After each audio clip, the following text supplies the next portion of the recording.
Alright, it's live.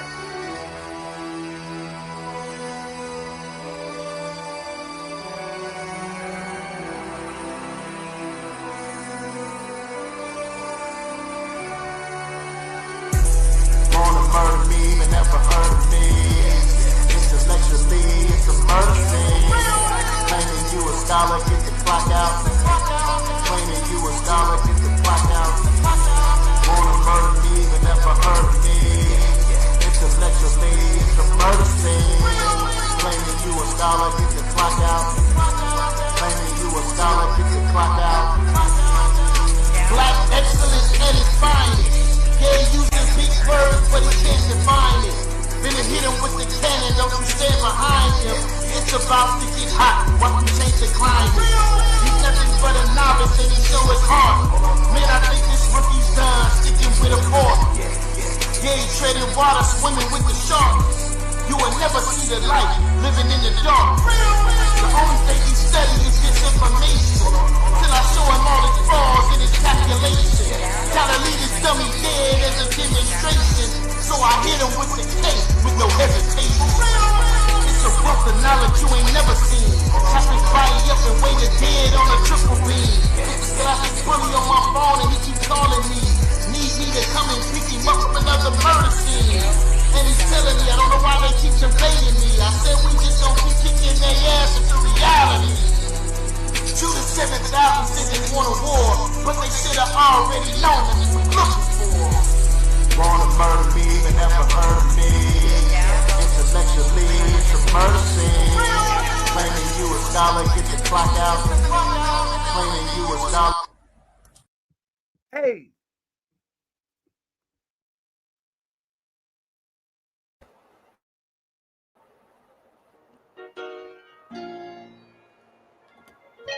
LIONSDEN, JJ 7000, 3000, GP. Tell them why, K-O-G.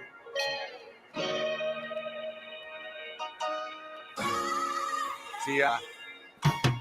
They want the flames on. We got that kid jumping. Been through that fight across that wire, understand something. I put my trust in Yah, and I ain't being nothing. The harder man, he kill some. They put the flames on. We got that kid jumping. Been through that fight across that wire, understand. So I put my trust in Yah, and ain't no being nothing. The heart of a man, he kill some. We got that kid jumping like we put wells on it. Say they won't smoke, then they bail on this way. You know the heart, put a scale on it. JJ 7000 TV clothes. When they see them, they don't want it. Let's educate the people. Okay, father and mother. You been now hot like sister. You been that love. That brother, step in that lion. You might come from trouble. I'm there, yeah, but leave me alone and leave me resting. If I fall with daddy, be my crutches. Teaching me ladies, reaching me baby, trying to get in them hearts, baby, asking who's gonna sit and hump up. I am. Hallelujah. They put the flames on. We got that kid jumping. Been through that fight across that wire, understand something. I put my trust in Yah, and I ain't being nothing. You know the harder man, he'll kill some. They put the flames on. We got that kid jumping. Been through that fight across that wire, understand something. I put my trust in Yah, and ain't no being nothing. You know the heart of a man, he'll kill some. Remember that jam for the life and not go down. Protect them cuz by that word.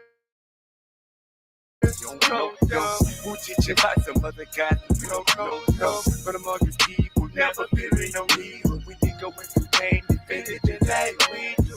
All the glory we do, all the love that we know. The beauty in that back, he raised a hero.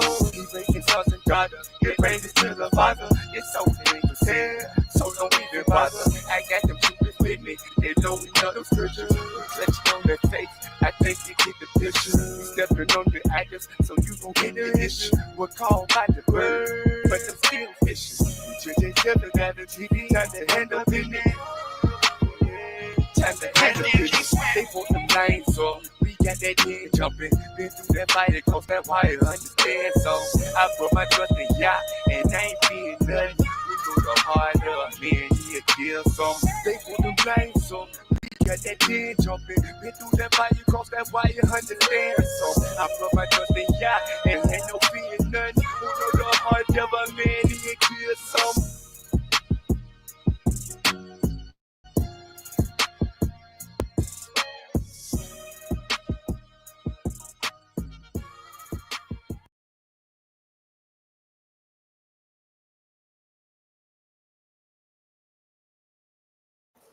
All right, peace and blessings. Welcome to JJ7K TV, the Lions Den.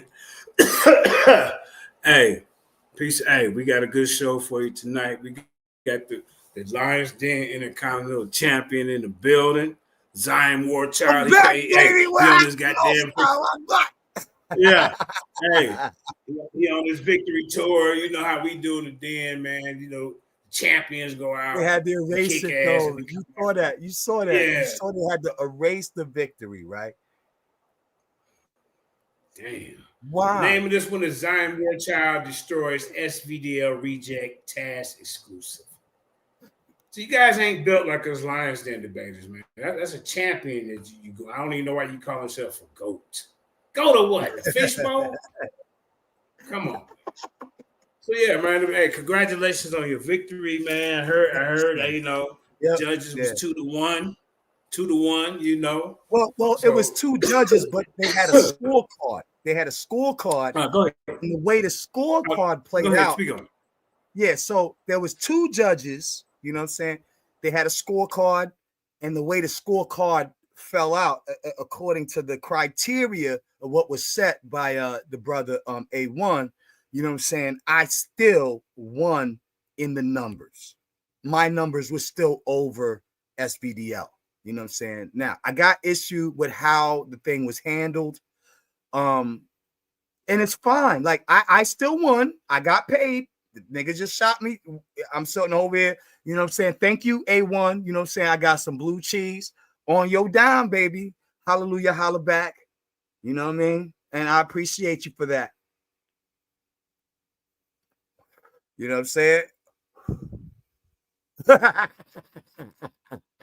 I appreciate you. You know what I'm saying? He keep his word. You know what I'm saying? Keep his word on the money, though. He keep his word on the money. Look at this here.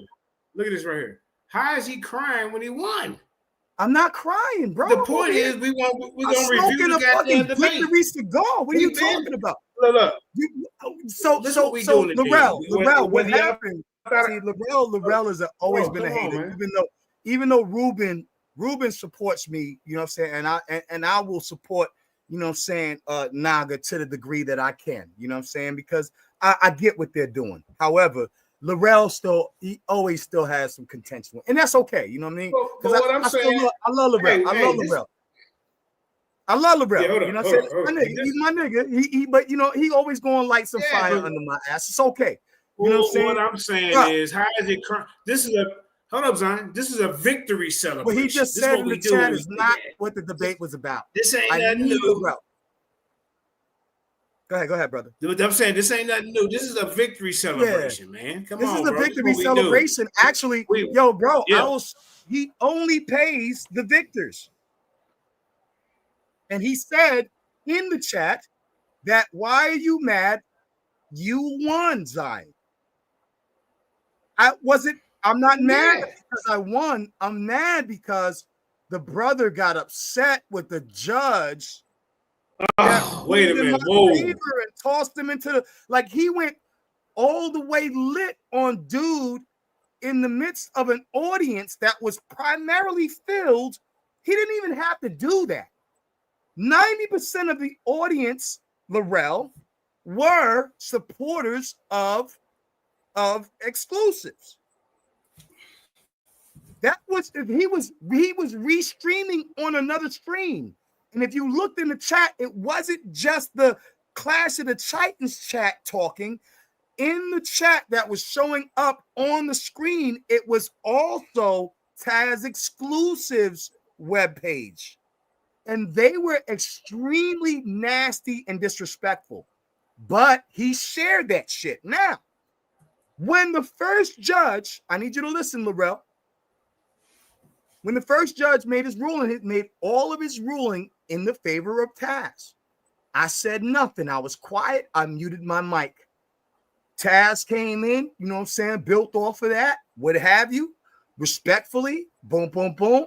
Now it was time for the second judge. I'm still muted the fuck up, right? Over here fucking goddamn chilling. My homie was over here. We was over here watching the fucking game, yo. I wasn't even really paying that much attention to it because I always come in with the. You already knew by your performance the scorecards was gonna tell it. It doesn't matter. The title of the debate was even if you went, even if we get a benefit from watching the mistakes of our ancestors, it is still a benefit. Therefore, the title of the debate still wins in my favor. I'm sorry, you guys. His arrogance succeeded to a title that was geared in favor where I could not lose. That's the part y'all niggas are missing. That's what we do. Now, I was willing to work out a title where it was a little bit more fair on either part. Nah. But he was so arrogant that he said, I don't care, man. You know what I'm saying? You want to say, you know what I'm saying? Was is negative. It's a past tense. Was is past tense, not present or future. Right? Is or is to be is not in the equation. Was the Black Messiah movement beneficial to Black people? Yeah. And in any capacity, even with the negatives, sometimes people are going to play a game, one motherfucking daggone, you know what I'm saying? One inning, they might not be in the good. In the second inning, they're doing real good. In the third inning, they might have gone down just a little bit. But then in the fourth inning, all of a sudden, they're freaking daggone winning the game. So what do we learn from this? That even in your bad experiences, there is something beneficial you learn from that. The title is still in my benefit. Was there anything good? Was there anything beneficial? The Black Panther Party came out of the Black Messiah movement. Move Association. All of this stuff. Even now, Tupac, how we look at hip-hop and the people who speak in our favor and represent us. In our music, we had the 1970s, we had the Black Moses, Isaac Hayes, we had Nina Simone. All of these people were pulling from that Black prophetic messianic, and it didn't have anything to do, didn't have nothing to do with Christianity in itself. It just had to do with. See, they don't know what the Messiah is, man. That's what I'm saying. It's beyond the religious. It goes beyond that. We can use things that are religious. A Black Christ. If I said a Black Jesus, then y'all would then yeah, that's wrong. Yeah, ain't saying a Black Jesus, but the Black Jesus was what led to a Black Messiah. Hey, your brother. First, we had to say fuck a white Jesus. Selassie was a Black Messiah. Was what you talking about, right?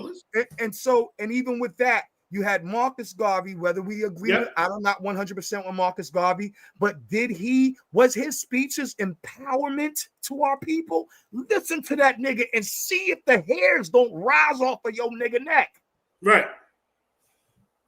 So no, he not over. This is a celebration. This is a victory over SVDL. Yeah, I'm not. See what I'm saying?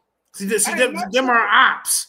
I'm not tripping, and I still want to support my brother. You know what I'm saying? And his platform. I think he always wanted. This is what I'm going to say. He wanted Taz to win the debate. Okay. He wanted Taz because Taz has a bigger audience. My brother is trying to build his platform. And I'm not saying that question. I'm not saying that has to question his integrity because the integrity of his judging pool proved itself. He got mad with his judges. That's what I'm saying. You got to host out the way, bro. You got to host out the way. His judging pool is 100. Yo, listen. That nigga judging pool is 100 because he thought I lost. And some of my own ops, my own worst enemies, like Batman having freaking the Joker and the Penguin come to him, and I gotta say something, Zion. Let me say something real quick, Batman Zion. and say, "Oh, you beat up Clayface." Zion, let me say something about the judging pool. Now, see, this is nothing new. I don't want to beat up his platform. The rubric. There's nothing new about that. We were doing that when we had the Ultimate Debate League tournament, when we had Philip Baines as judge. So this is nothing new what you're doing, bro.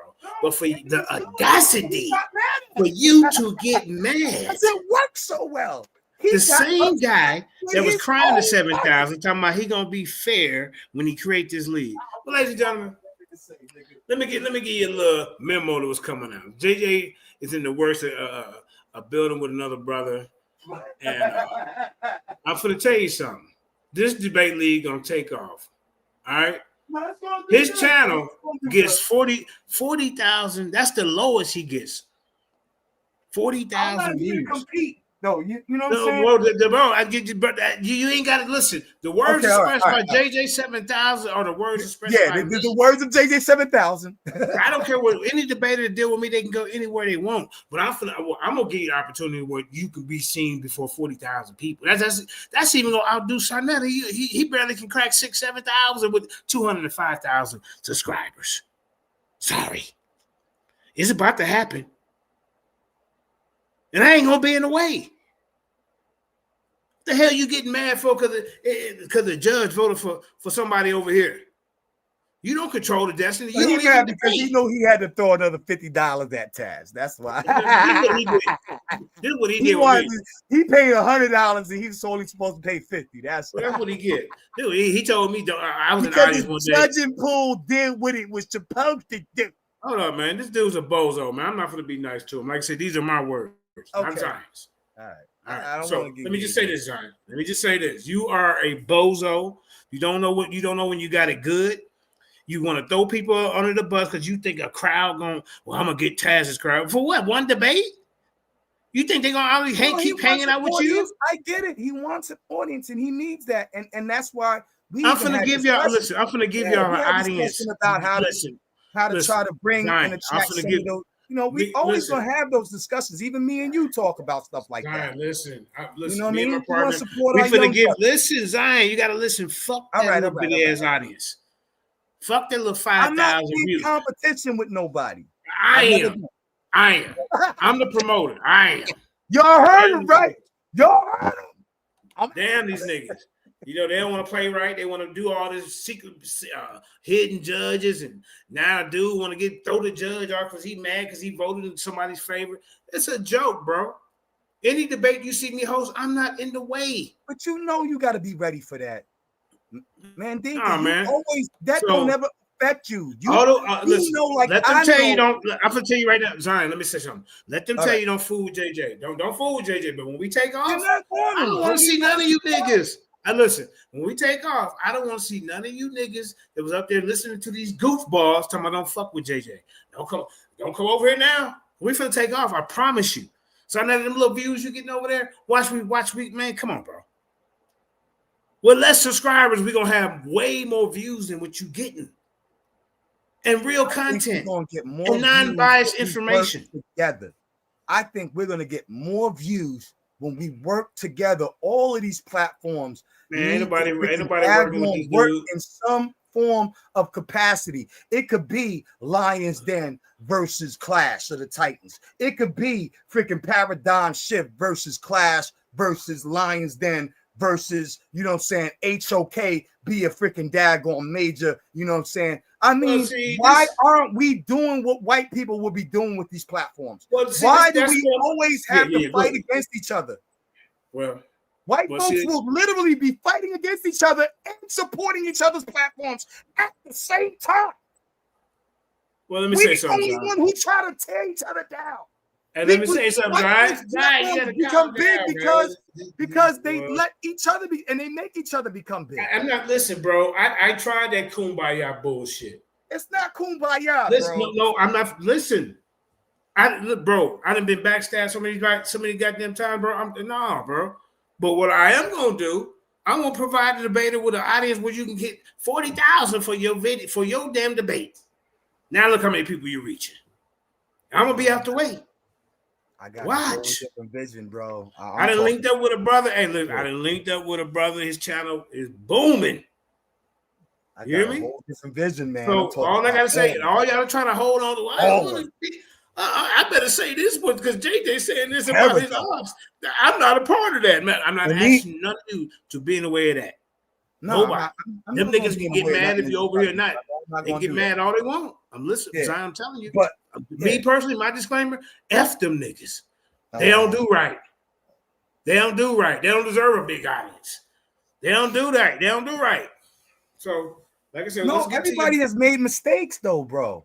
I'm not finna work with none of them niggas. I'm going a different path. Bro, you've been through a whole lot. I don't care about y'all have evolved. The Lions Den has evolved from the first time that I came into the Lions Den. And there might be a little quiet time. That's fine. You know what I'm saying? Nobody's saying that that's a permanent. However, you know what I'm saying? The Lions Den evolved like in the years that I was in the Lions Den. You know what I'm saying? And there was a back and forth. There was an exchange. And I think that the some of the best times that we had was when we wasn't beefing with everybody and we was banging on everybody else's platform all together. Like we was going on road trips type shit to other teams' motherfucking goddamn platforms type. That's what made me the Intercontinental, because I came into the time where we was just showing up on everybody else's platform. Like, yo, Xion and JJ 7000 in the back chat. Boom, we show up like, yo, look at this nigga looking like Count Chocolate. Yo, we was showing up on every platform. And then on our own showing up. And then sometimes just me and somebody else popping together. That's what made the shit fire. You already know. And we got to stop not, you know what I'm saying, like this. Yeah, we can have our disagreements, but we're still in the same community. We're still pulling from the same. Everybody don't have the same. Listen, Zion, come on, bro. Everybody don't have the same vision. If some people want to be stuck and they comfortable, and you know they comfortable where they platform at, let them be. Let them be. I'm trying to elevate. I'm trying to get sponsors and people to, you know, people like Tide and Jiffy, goddamn Ancient Mama cornbread sponsors and something like that. Where you know it got to be a good product. Ancient Mama can't have a whole bunch of Negroes on here going back and forth, acting like a goddamn jungle goddamn monkey. Niggas gonna do that. So, but well, let them do that on that over there. If y'all want to keep, I'm telling you the vision that I got. I'll do that too. You want to hold on to these dudes? You want to hold on? Oh, well, I'm not holding on to nobody, bro. Listen, I've never held on to nobody's hand, bro. I've always extended my hand, bro. Always. Bro. And if I say to you in a private, if I say to you in private. If I say to you or anybody else, can I just say this? Brian, well, I'm going to say this, Zion. Fuck Sinetta, fuck goddamn Paradigm Shift, and fuck Titans but TV. Don't put that under my name. You put this video in my name. This is supposed to be about me in the Taz debate. And so I'm voicing my opinion because JJ 7000 offered for me to have a discussion about the issue. And I don't want it to go to that level. Okay, what's that got to do with you? I'm saying what do that. Hold on, me talking about these fake ass niggas. You tarnish my name. You tarnish my name. Let me change my position. I have disagreements with the brothers, but I'm not going to this position, bro. Okay, so you say that. That's you. So they put JJ 7000's a thesis on Taz and Zion's debate. Don't put Xion, you know what I'm saying, destroys Taz, and then put me up here like I'm going to co-sign everything you say. I'm not co-signing on that, bro. Okay, you ain't I'm not trying to be disrespectful to the whole community. Bro, listen, bro. I tell you what, let's end the show then. Let's end the show. All right. Respect with that. All right, bro. I appreciate that. Go ahead. Here, I'll show something else. You gonna change the name of the title or what? Yeah, I'll change it for you. Keep on going. Please take my name down. Yeah. All right. Well, get to your debate, bro. That's my disclosure. I told you when I opened up, I said these are my views. I don't give a fuck about none of them niggas. They screwed you over on the goddamn paradigm shift. Now over here. So if you don't want to face the hard reality, these niggas on some bullshit and things about to go take off, that's on you.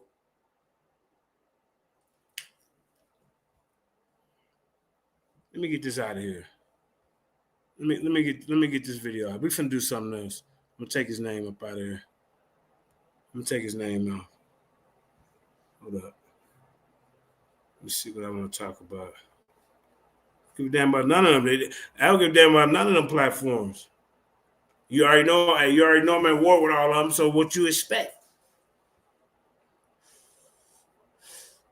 Niggas doing you wrong and you still want to hold. Oh, well, it's okay. Because JJ speaking, they think that I'm agreeing with them and shit like that. Man, come on, bro. Ain't none of them damn niggas ever made you a champion or gave you the opportunity. They don't take you on no other platform but theirs, because they ain't got the connections. It's all about their platform. I'm not even finna air this bullshit. Congratulations on your victory. Let me see what I can show. That's what we're gonna do. So now, since you ran out the goddamn building, I'm finna show the ass whooping that I put on you. How about that? How about that? That's what we finna do. I'm finna show the ass whooping that I put on you. Nah, bro. I'm finna show that. Hold up a digit. Yeah, all this walking the gray area bullshit. Nah, man. What's up, Indigenous? Now I'm finna show the ass whooping that I put on him. That's what we finna do. Hold up. Yeah, bro. You can't say nothing up a nigga. You sound nigga, man, bro. Watch when we take off, man. Hey, all you niggas, you can't say this about this and that. I'm telling you, don't come around. I'm gonna have a whole new goddamn generation of new debaters. Watch. Don't you niggas even pop up. Go ahead, Indigenous. Yeah, I was just coming over to. I sent you a message a little while ago before you started the show. And Unbiased was doing a critique on your show last night, and he showed his part, you know. And then he got me up there and asked me a couple questions, and I was busting in the head because I told him, you know, it was Reese got a trademark on it. You know, why did we switch from, you know, why did we just stay with ADOS instead of, you know, him creating his own thing, FBA? If ADOS already in the courts and stuff. And then, you know, thirdly, he didn't let me answer the third question. He hung up on me. And I was going to say, you know, and I never got a vote. Did you get a vote, JJ? Did anybody, peace and love to everybody in the chat, you know, peace and love, brother JJ. But did you get a vote on whether you wanted to be called FBA or ADOS, JJ? Mm-mm. See what I'm saying? So when we say we are this, we have to vote on it. You know, this is not just some man coming and trademarking something and all of a sudden we. You ain't French, and it's just another social construct. I've been the N-word, I've been Negro, I've been colored, I've been black, I've been African American. I'm not taking on another acronym unless it comes with a check. Period. As simple as that. You know, if one of these, you know, like the Freeman or the ADOS or the FBA can get us, you know, reparations, hey, more power to you. But I'm not taking on the name until, you know, it comes with a check, because I've been too many social constructs, and these are titles given by, you know, somebody else, the oppressor or somebody else, and that we adopt upon ourselves. That's all they are. So no, I don't need another one. Yeah. You know. Oh man. You want to run up out of here, man? Hey, I don't give a damn about none of them goddamn fake ass platforms. I say those were my words. When you don't stop none of them talking shit about me on the platform, you say, "Hey, sir, hey, stop," because you know I don't want to be in the middle of you and JJ shit. Or any of them other platforms, bro. I don't hold nobody. Like if somebody was talking about me, why would I hold you responsible for being on that platform? For something that came out of somebody else's mouth, man. Come on, bro. Yeah. I mean, shit. You know, you standing on what you believe, and you're not asking for his opinion. You know, it's for shit.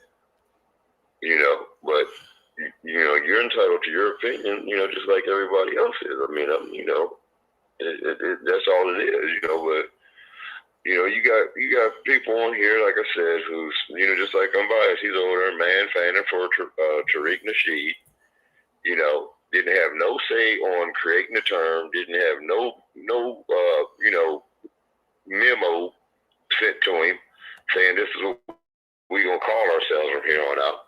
No, it wasn't none of that. But you run right in behind some other man's movement, and then you go over here, you know, calling people names. You know what's like, crazy like about JJ, it, man? like JJ and me, and because we trying to figure out what it is it really is. You know, what's really going on there. Yeah. Hey, you know what's crazy about the whole thing, though? Is that when you ask them what's the plan, how close are we to getting money, what congressmen they're working with, what congressional meetings being held, they don't have no answers for it. None of them. Right. Anybody that you go against these guys, those are the 3 or 4 questions you got to ask their dumbass. And then maybe they realize, well, damn, you know what? This is just a kind of feel-good movement. I'm a foundational black. You ain't founded shit, nigga. When your ass was born, everything was built. What the hell you find? What the hell you find? Why aren't you I mean, you know, like I said, why don't you just stick with ADOS? If ADOS has court cases and they're trying to get reparations, you know, they're fighting for reparations. I ain't heard Tariq have one court case trying to get nobody reparations. He's selling T-shirts and clicking his tongue. That's why I can't even listen to him, because he clicks too much. He be clicking his tongue and talking sassy. I can't listen to that, man. Who was that? Who? Which one?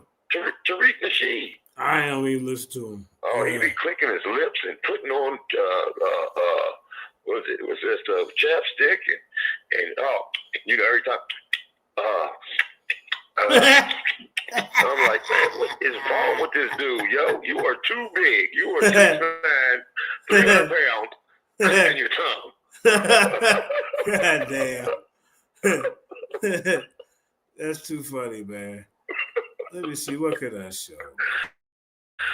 You know, and that's why I said I ain't follow behind that weirdo. And, you know, I just don't get him. You know, I mean, I like Tariq. Tariq's funny now. He's funny, but you know, I'm not going. Like I said, I'm not following behind no man. That's that big city, like major city, New York and Detroit, and you know the big cities, Chicago. They got their master teachers and all them people they like to follow and stuff, man. You know what I'm saying? We don't move like that in Virginia.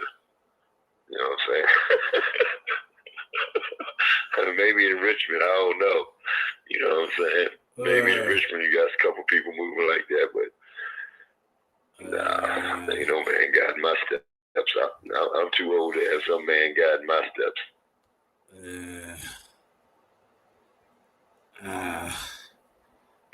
I don't know, man. He kind of fucked up, man. But you know, so I'm trying to find us something we can go watch. Hey, everybody! Our presentation for Sinetters, where we beat them up, JJ. What's the name of it? The one where yeah, give me the name. I got so many goddamn presentations and debates that'll blow your wig back. You hear me? I'd have forgot more. I'd have forgot more than some of y'all didn't even debate it. Yeah. What was the name of it? What was the name of it? Pseudoscientific. It was on Sinetter Studios. Let me see. You remember the pseudoscientific? Let me see if I. Mandinka. Hold up, Mandinka. Yeah. Molly. And Sinetter Studios. Indigenous Black Man. Wait. Let's see. Let me see if it come up. Maybe not. But I didn't get to see Zion's debate. I mean, no, I didn't get to see it, but he got the you can't talk about. I mean, bro, fuck them niggas. That's my personal disclosure. You still can come over and do it. Hey, you feel like you know you want to go and hold them niggas' hands. So be it, man. I don't give a fuck. Excuse my language, man. Yeah. Well, mean, you know, like I say, he don't have to have, you know, he's got his own opinion, but that's your opinion when you're voicing it. You know what I'm saying? He's supposed to listen and be like, okay, you know, that's how you feel. You know what I'm saying? Them the same niggas that try to screw him over twice. The fuck? Well, if that's the case, yeah, bro. That's all right. When this take off, man, all you little doubters, watch. I got a plan. What was the name of it? And this is black man. What was it called? Pseudo what? Pseudoscientific. What was it? Misinformation. Pull it up. Oh man, I forgot. Let me see. It was on. Another studio. I don't really want to be showing too many of his videos. He you know what I mean? Oh, okay. Yeah. That nigga nah. We can find something else. I really want to show his video, man. We can find something that we already did on the JJ7K. Oh, okay. You got one of them videos. Look at one of them. Hold up. Just keep talking and I'll find something.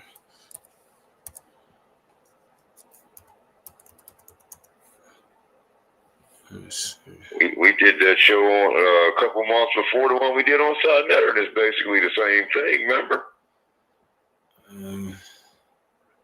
Was it Indigo? Indigenous Black? Oh, no, that's Indigenous Black Man and MM7K, HOK hit list. We did that on your show 3 weeks ago.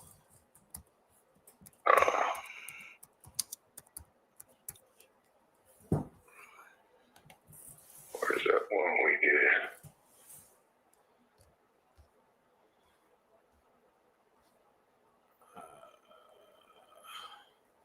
Yeah, that's a long ass debate recap right here. Hold up, bro. Let me see something. All right.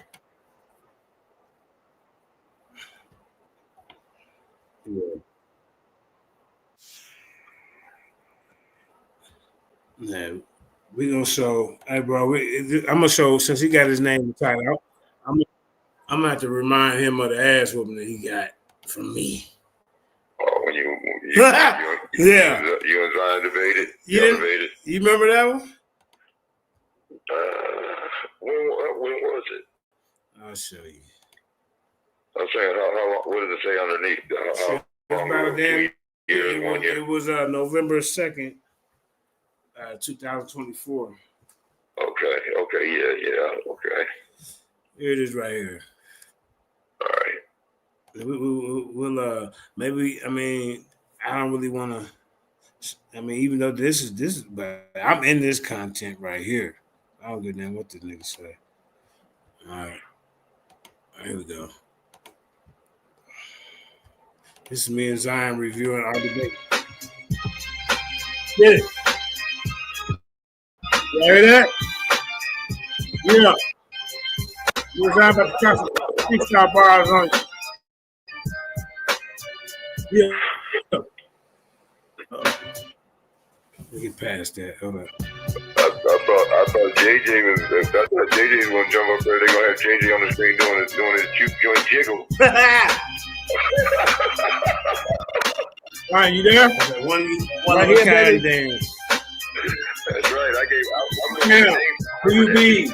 Lions Can CEO, yes me. Why you lying to the truth and take a plea? The Proverbs 28, you wanna look at flee.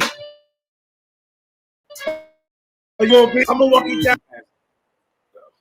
Oh, okay. 2019. Let's get to it. There we go. When you start your opening, you have 2 minutes. When you see me back on the stage, you know you have 1 minute left, all right? Let me know when you're ready to go. Can you hear me on your TV? Oh. Hey, Zion, I stood up on you like I did. For the old days when I was on the TV.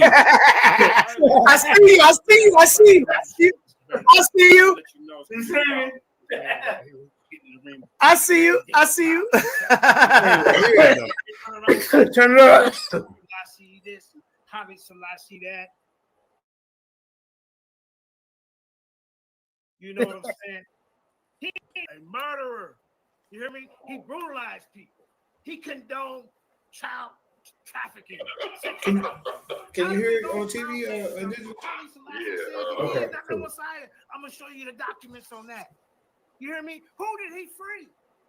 He didn't free Jamaica. Not Ali Salafi again. Who really freed? Who really liberated the Jamaicans? The Ethiopians despised this guy. He embezzled their money. He did all kind of hideous things to these people. He don't even fit a biblical prophecy. He ran and hid with the people in Britain. Some that they were hiding. Now, come on, get the camera back on me. Now, this is what this dude did. Like I said, and then when we get the camera back on me. This dude is a liar. Number one, he never supplied throughout this whole entire debate. Throughout this whole entire debate, this dude never supplied any credible records of any form of sex trafficking.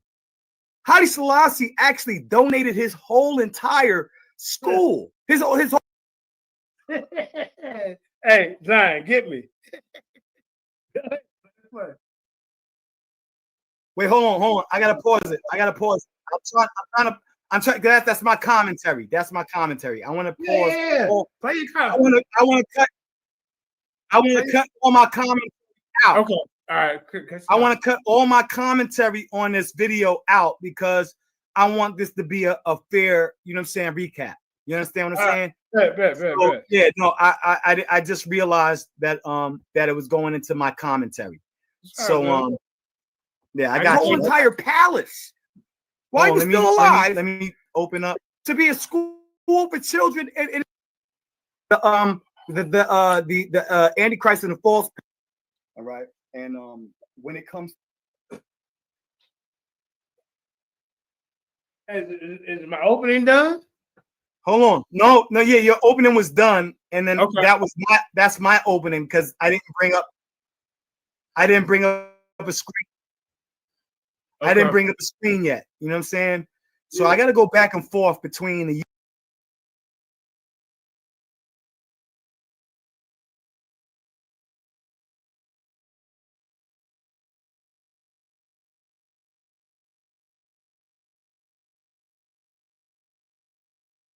From the question and answer phase to your closing, which will be 5 minutes. I'm going to first start with Mandinka, ask him that. Or would you like to do what we do where we open it up, have a couple people? Mandinka says no. What about you, Zion? You just want to clean? Okay, great. Perfect. So we'll go straight from the question and answer. I feel you got to close it out because I just could afford different questions as they like. So before we get started, I have the timer ready. Let me ask Xion Warchild, do you have any questions? We're doing the openings first, right? The 1 minute, the 2 minute opening. Yes, sir. You're doing your 2 minute opening, and then I will let you know you go into your first round. And you're going to address, both topics in the first round. Okay, great. Mandinka, did you have any questions? No, I'm ready to go. All right, let's do this. Did we decide or flip a coin who's going first? He already said he's going first, and that was agreed upon. Yeah, that was the contract. Okay. Hey, Zion. So, Mandinka, I'll have you mute out. Real quick. Yeah, you want me to pause? I mean, Zion, yeah, real quick. Hold up. Yeah, you got the control. Hey, you can share this on your Facebook. No, I just shared it before you even said that. Okay, I just shared it. Yeah, of course. I share everything that I do because it's a record. No, not the link. I'm talking about while you in the back, while you in the on stage live, and on StreamYard, you can share it live. Okay, got you. Yeah. No, I'm sharing your YouTube so that if anybody wants to watch it, then you'll get the views. You understand what I'm saying? Right, but I'm saying even it still get the views if you share it live on your Facebook. Got you. You know what? I usually do that later because you know what I'm saying. I like if I'm going on a platform, I want anybody who knows or who follows me.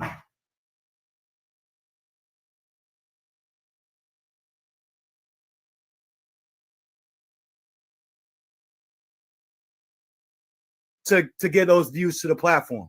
You feel what I'm saying? Well, it's still look.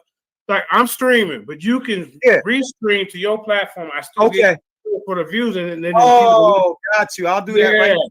Yeah, I'm doing that right now. I'm gonna do that right now. It's right to the right of your screen. Okay, right. All right, let's go. JJ 7th. Hold on. All right, yeah. You gotta make a title. Yeah, you're right. Yeah. Warchild. You know what I'm saying? Recap. And put your recap that I on your title. Xion Warchild. Yes. DJ. I'm gonna put recap. We know that didn't happen, ladies and gentlemen. The Lassie debate. So I'm gonna do that. I'm gonna do that right now. And that's cool. That's cool. Y'all want anything about technical stuff and all the AI? Karima is the one to go to. I miss Karima. You know what I'm saying? And DJ Genesis. Them the women of that. I rock with DJ Genesis. All right, you're right. We don't have to do that. Real man.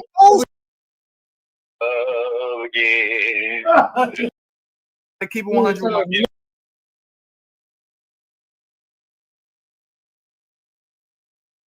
Or can he prove Haile Selassie was prophesizing 1,000? Who got to prove this? That cannot be returned to sender. Who that, bro? Listen. Who that, bro? Listen. Yeah, don't do that, man. Give me an opportunity to shout the person out who freaking brought it out in the chat. When you did that, I was like, now I ain't gonna shout the nigga out because he just tried to play me on some other shit. You just tried to play me on some other shit, and I was literally about to just say, yo, listen, freaking this isn't Hebrew, just called it out. And I forgot what it was about. It was a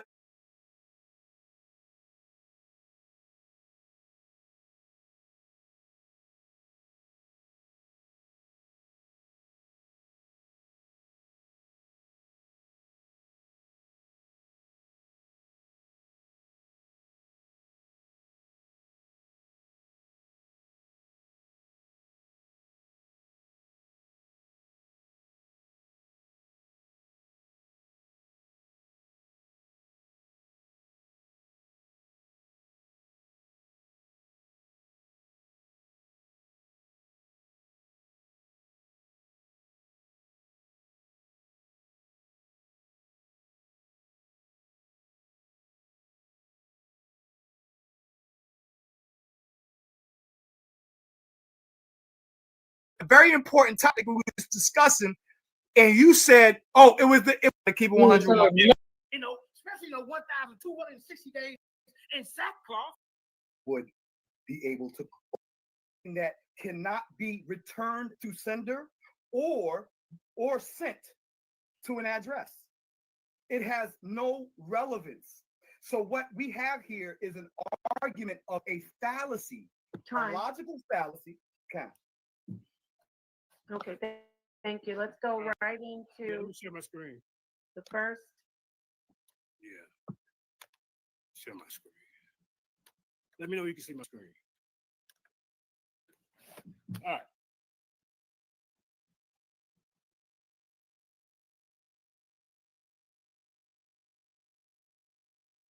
You see my screen? Here you come. Here you go. Here you go. Yeah, it's coming up. Yes. Tell me when you're ready to start your 15 minutes. All right, ladies and gentlemen. See, he can do all the ad homs all he wants.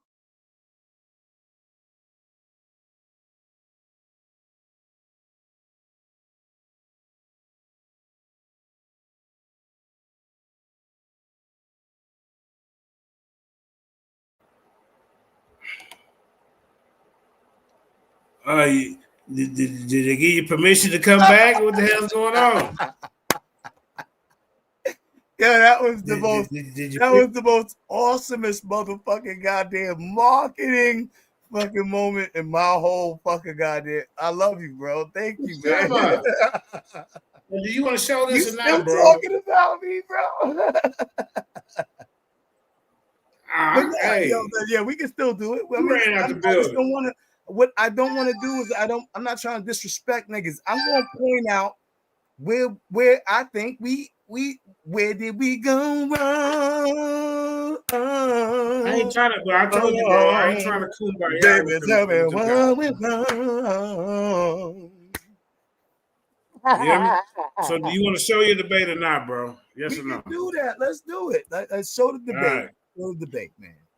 Let's go, man. As All long, you know what I'm saying, as we give respect to the platform that sponsors the whole situation.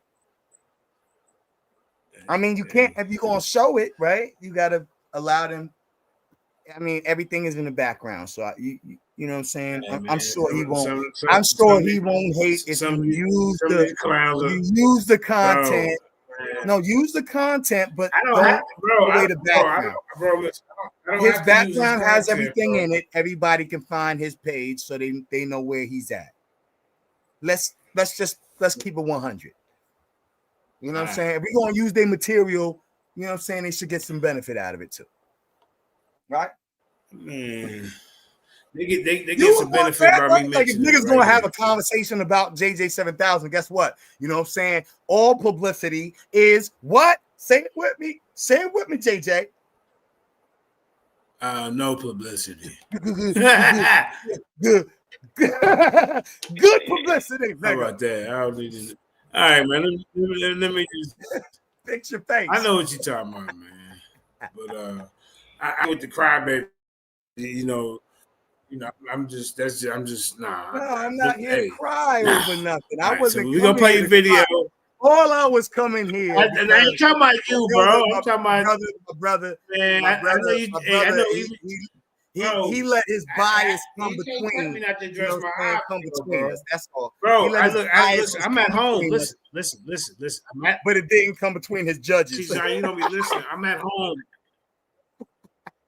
I'm at home, bro. Hey, I should be able to address any op that I have out there. I said the words expressed by 7,000 is not the words expressed by me. Now, if they want to be petty and go flag a nigga channel, right. So what? You still ain't gonna stop doing that. I promise. I'm still gonna say shit. All right, let's check it out. Let's check it out. Tell us the title and what's going on here. All right, so basically, you know, whatever. Go ahead. Tell so basically, the title was go back just a second.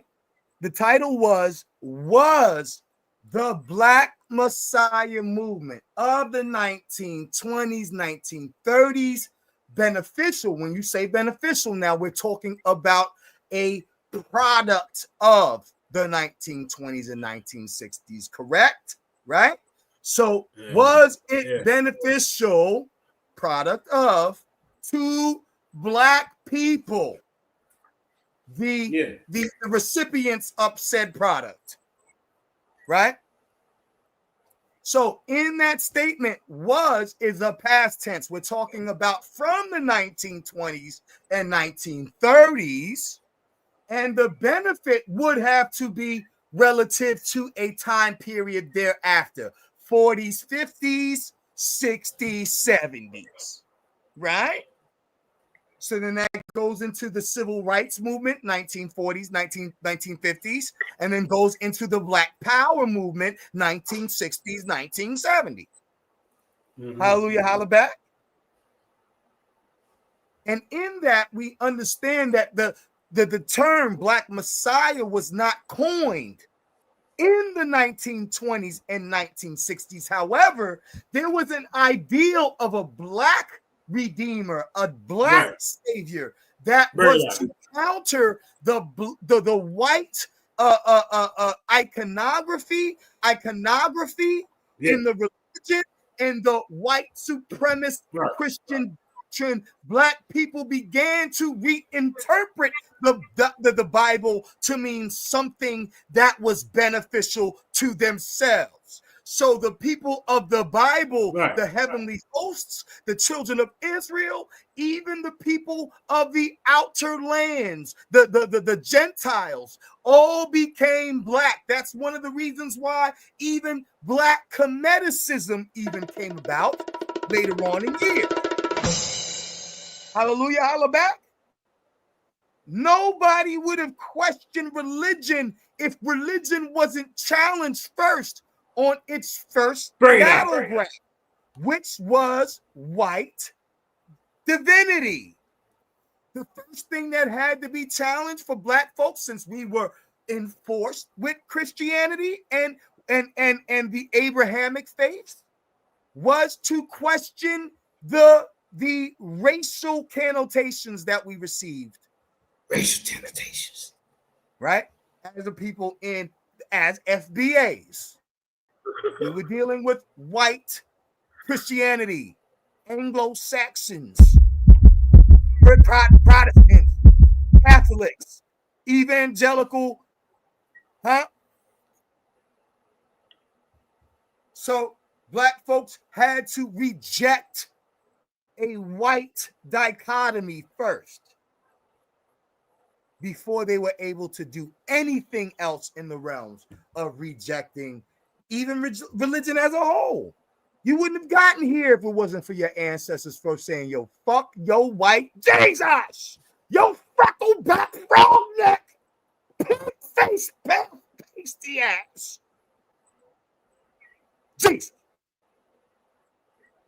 That was the first move in this whole chess game.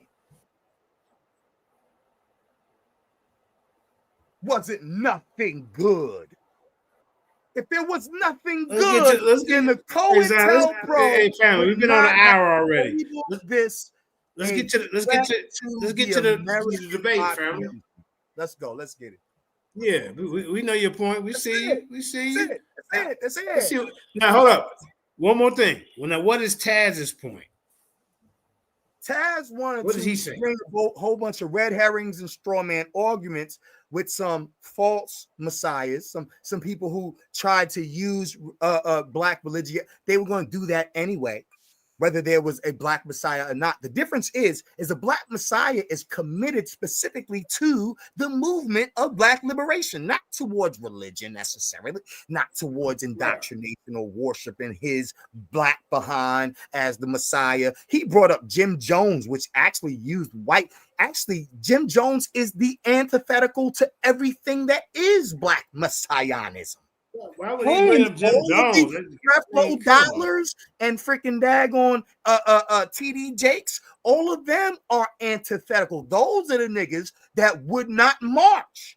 Those are the niggas that did not show up in Harlem. You know what I'm saying? When the Black Jews and the UNIA and the ABB and the, you know what I'm saying, and all of these other, you know what I'm saying, groups that were Marxist or socialist in nature and non-religious, but were all about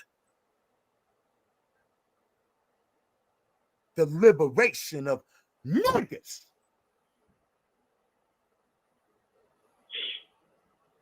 Y'all gonna sit here and minimize. Yeah. Like you could have did better. You are a petulant, freaking unappreciative little child to your SVDL reject.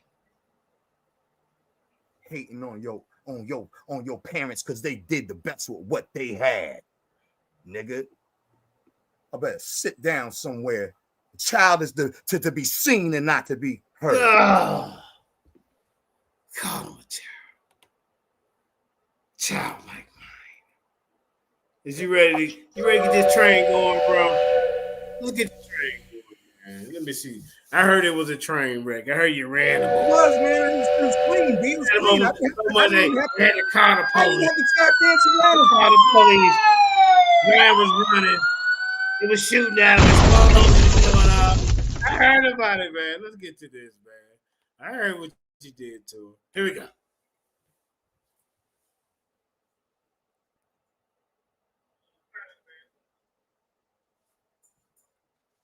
No sound, fam. No sound. Appreciate you, big dog. Welcome back, Titan family. You know why we are here, and you know who you came to see. We have Taz exclusives versus Xion Warchild today. Everybody, let's give them a round of applause. Hey, you see how far back I had to go? Did y'all hear that round of applause the first time? So I give him the plug. Still no sound? Can you hear me? I hear you. You know what I'm saying? Yeah, we heard it before. Okay. Yeah. Now let me get back into my spiel. Ladies and gentlemen, Titan family, it's time. Tonight, under the blazing lights in the front of the roaring crowd, two giants of intellect step into the arena, not for fists, but for facts, fire, and pure verbal combat. On the left, he's the historian with the heavyweight credentials, the pro-black powerhouse, the man who bends narratives until they break, the nonconformist, ideology-crushing, true-swinging champion of the Black First Movement. Everybody give a round of applause to Taz Exclusives. And on the right, he's the legal lion with the razor-sharp arguments, the father's rights warrior, the scholar of the statutes, a Rasta Israelite repping the EWFI and LOJS society, the man who turns doctrine into dominance. Everybody give a round of applause for Xion Warchild. Oh, that was a bomb. There we go, there we go. How are you two gentlemen feeling today? Great. Right as rain, baby. Go ahead. We'll start with Taz. You want to give your shout outs, let them know where you from, what you repping, and where they can find you at? Right as rain, baby. Yeah, I'm the GOAT, Jazz Exclusives, Mr. B1, the king of content. You can find me on my new channel. I just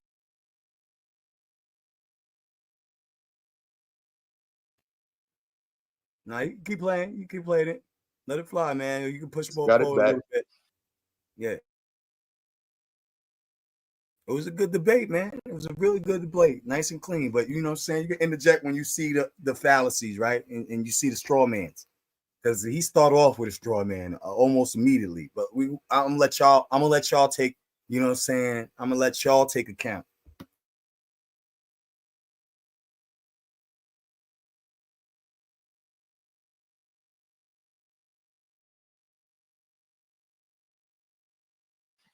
Black YouTube GOAT. And yeah, shout out to my wifey, Nyla Says. You know what I'm saying? Make sure you subscribe to her. Shout out to the Debate League. Shout out to the Titans Debate League. Now, can we pause for 1 second? Let me just say this, y'all. That was quick. Real quick.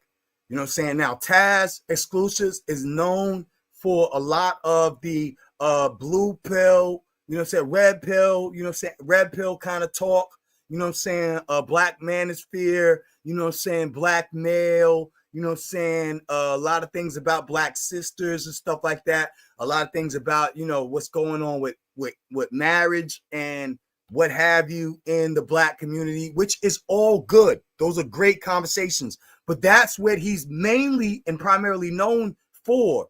And he's well known for these kind of discussions, so much to the point where I guess, you know what I'm saying, he was so controversial in a sense where he got tossed off of YouTube for a while. So he's now coming back, you know what I'm saying, being able to reestablish himself or what have you, you know what I'm saying, because there was a lot of groups that were thrown off, you know what I'm saying, unrighteously during a certain period. So, you know what I'm saying, he could have got caught up into that, or it could have been a combination of some of his controversial views or what have you. I can't call it. That's, you know what I'm saying, for you guys who maybe know who he is or not. You know what I'm saying? But if you do know who he is, then maybe you know a little bit more about that than I. I'm not making a judgment call. You know what I'm saying? I'm just pointing this out. So let's continue. You know what I'm saying? So I didn't even know this brother was as prolific as he was on social media. I'm just talking to this nigga like he a little nigga.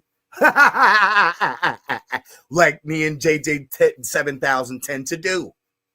Right, man. And Xion Warchild, you want to go ahead and give your shout outs, let them know where you from, what you're repping, and where they can find you at. Yeah, pretty much you can find me everywhere. You know what I'm saying? I'm the most hated, you know what I mean? The most underrated. But I do a lot of debates, you know what I'm saying, and discussions, presentations, you know, on multiple platforms. I don't have a platform of my own. Find me on the book, you know what I'm saying? How it's your boy, you know what I mean? And I'm your smusher, man, baby.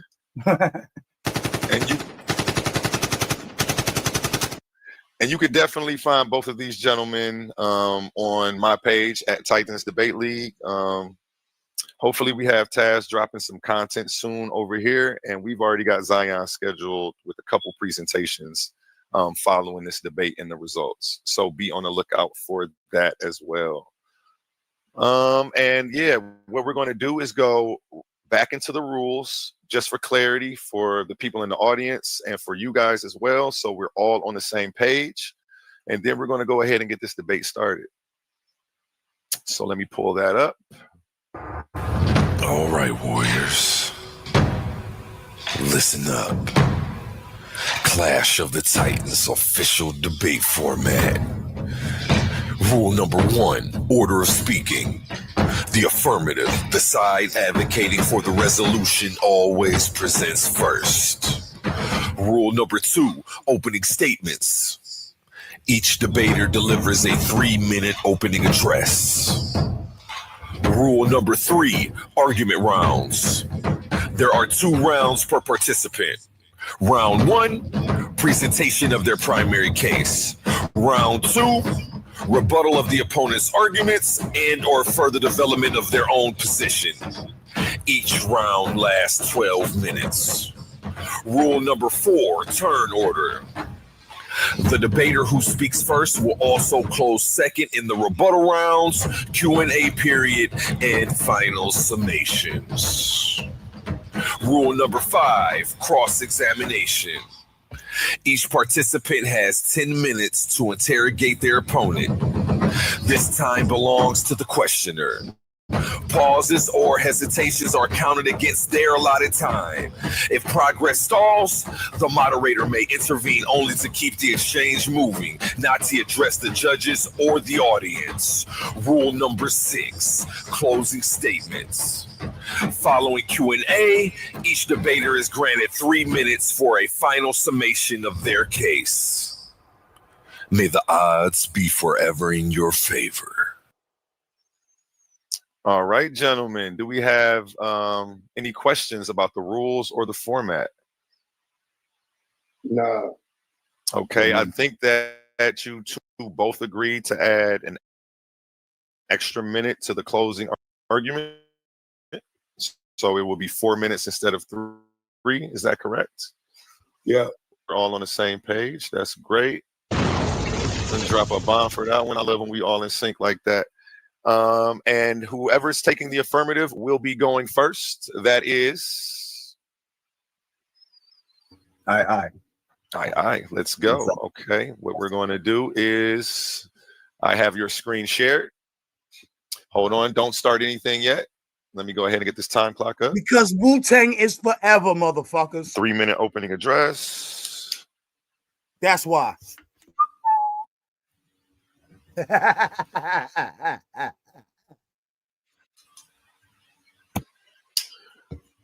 Okay, and time starts when you start. All right, ladies and gentlemen, we are here to examine the movement that the government itself feared, a movement they named in their own files, the rise of the Black Messiah. The evidence will show that the idea did not appear suddenly in the 1960s. It was seeded in the new Negro movement of the Harlem Renaissance, where writers, artists, and thinkers rejected the chains of Jim Crow and demanded dignity. It was nurtured by Marcus Garvey and Ethiopianism and such groups who proclaimed that a Black king would rise in Africa, and whose followers saw the coronation of Haile Selassie and the prophecies fulfilled in their thoughts. It was carried out in the imagery of the Black Jesus, a direct challenge to the centuries of white supremacist iconography that told Black people divinity did not look like them. You will hear how the messianic vision inspired leaders from Martin Luther King to Malcolm X, and how the state through COINTELPRO conspired to silence them, fearing that one man or a multitude of men could unify and electrify the masses. You will see how this same spirit flowed into culture, into music of Isaac Hayes and James Brown and Nina Simone and Curtis Mayfield, who became cultural prophets singing liberation into the souls of our people. And finally, you will be presented with the psychology of imagery itself, how symbols shape identity, how distorted icons enslaved the mind, and how reclaimed images liberated it. At the end of this case, you will see that the Black Messiah movement was not about one man, but about a collective spirit of resistance, dignity, and liberation. 1 minute. So, just to begin, hold on.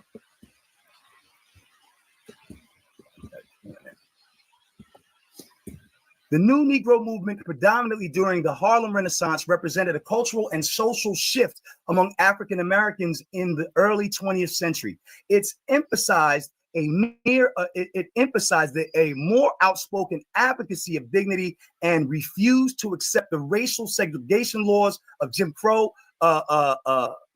and Leroy Lockett played a crucial role in this movement, arguing that Black art and culture essentially for achieving social, political, and economic equality. The movement emerged during the Great Migration, World War I, and many African Americans sought to assert their identity and rights, leading to a new vision of racial pride and cultural expression. The Harlem Renaissance, characterized by a flourishing of literature and art, was a key outcome of the new movement. Time. Anthology. And we definitely got those gunshots in there per your request. Warchild. Yes, that is time. Taz, are you ready?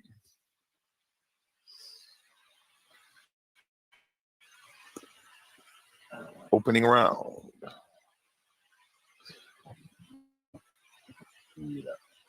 Do you need to share your screen? Oh, I see it right here. And just in case anyone doesn't know the title to this debate, let me remove this from the screen for a second.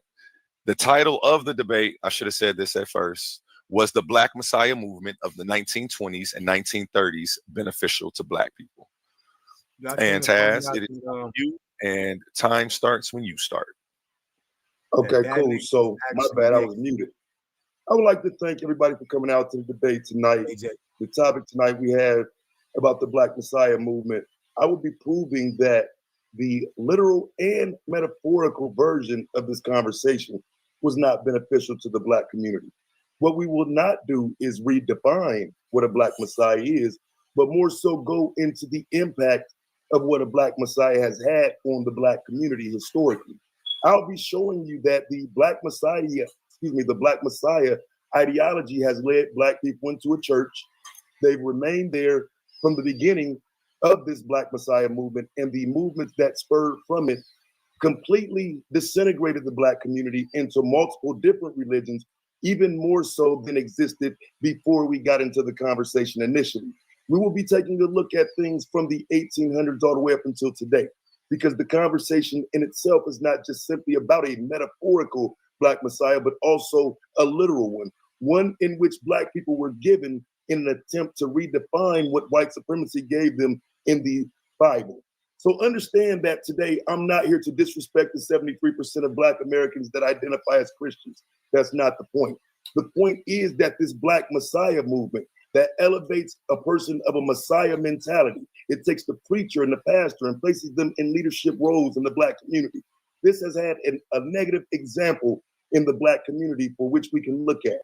What I'm arguing tonight is not just a theory, but I'll be showing you examples of where the Black community has failed following the ideology of a Black Messiah. My role in this debate tonight is to define the literal and metaphorical Black Messiah of the 1920s and 30s. I'll be showing you that the bad outweighs the good, and this is why the Black Messiah movement was in fact not beneficial to the Black community. I'll be showing you that the Black Messiah movement is found within the 1 minute. Hebrew Israelites and cults. There's nowhere within the religious paradigm you can't find it. His understanding tonight will be shown as J. Edgar Hoover's assessment of the Black Messiah movement. The Black Messiah movement is religious based. I'll be showing that. I'll be showing you that the metaphor itself didn't even come into play until 50 years later, that the civil rights movement and Black power movement are not products of the Black Messiah movement. I'll also be showing you that the religion is the foundation of the Black Messiah movement, not Black power. I'll be showing you that the Black Messiah ideology does not equate to Black power, that this built on religion problem is not creating community based on where we are. I'll be showing you that you just can't pick and choose a Messiah. And I'll also show you that this preacher to leader pipeline in the Black community has not been a benefit to us. Ladies and gentlemen, brace up for a great debate. I am Tag's exclusive to GOAT, Mr. B1, the king of content. And I promise.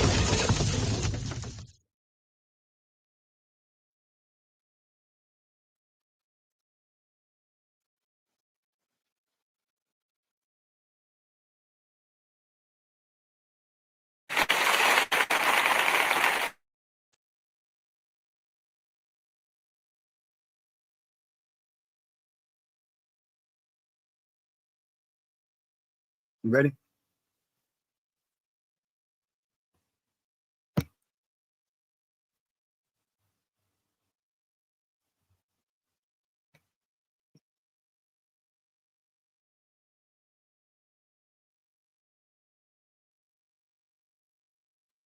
I'm going to give you a 6-minute warning with the sound effect that sounds like this.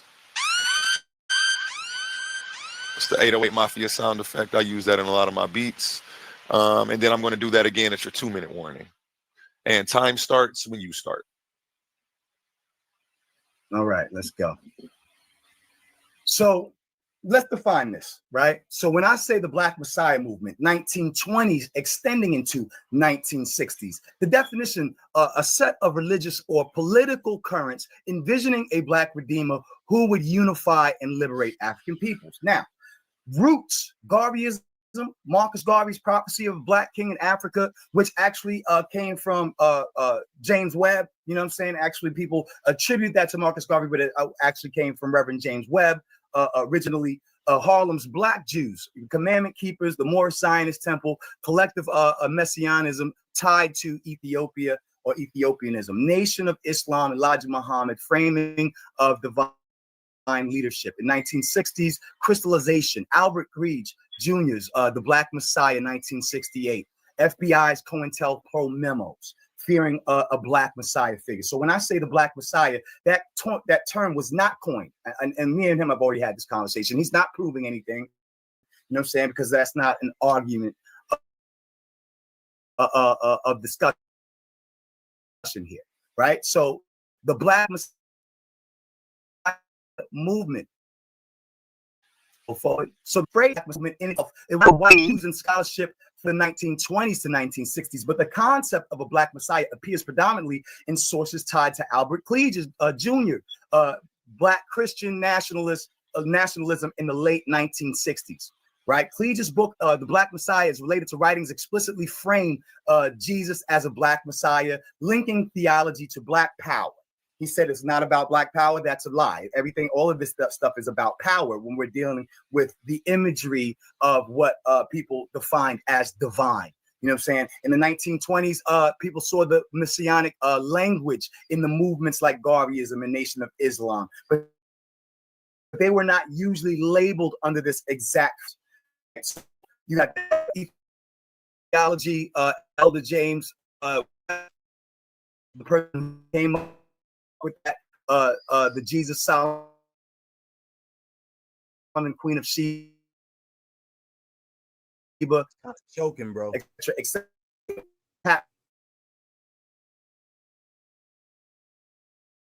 Negro time during the Harlem Renaissance and that period of time where Black people had to reclaim their identity, primarily do what they had. Okay, they dealt the card, they handed the cards that were dealt them. So what we're not going to do is minimize our elders, right? You know what I'm saying? UNIA, ACL, that's, that's United Negro Improvement. That's Marcus Garvey, EWF, African Blood and Brotherhood. You know what I'm saying? They were Marxist, Black liberation, anti-lynching, merged with communist parties, Moorish Science Temple, Nation of Islam, Friends of Ethiopia, Harlem-based activist groups in 1930 supported Ethiopian against Italian invasion, Pan-African solidarity. Negro World newspaper, Harlem Labor Union.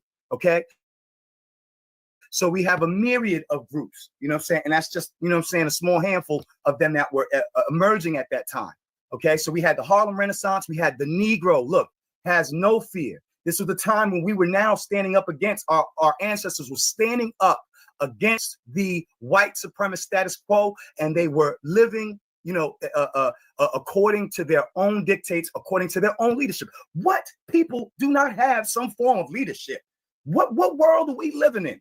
That is the most fantastical thing I have ever heard. Living without leadership, everything has some form of pecking order in order for people to move. It even makes sense. What social reality do you live in, my dude? You know what I'm saying? So we see these beautiful African ancestors at that time. This time period was rich with religion. Unfortunately, there was a lot of people were not literate. Today's literacy is still, an issue. Back then, how much worse was it, right? So people weren't able to make decisions based upon things that they did not know. That wasn't the information age. They didn't have information at the tip of their fingers like we do today. So to assume that something else should have happened is absolutely absurd and facetious and fallacious. Okay, so moving on, right? The role of religion in the 1920s American society. In the 1920s marked a pivotal decade in American history, characterized by profound social, cultural, and political transformations. As the nation emerged from the shadows of World War I, a new sense of freedom and modernity swept across the landscape. However, amidst the jazz music and the dapper culture, the role of religion remained a powerful force, y'all.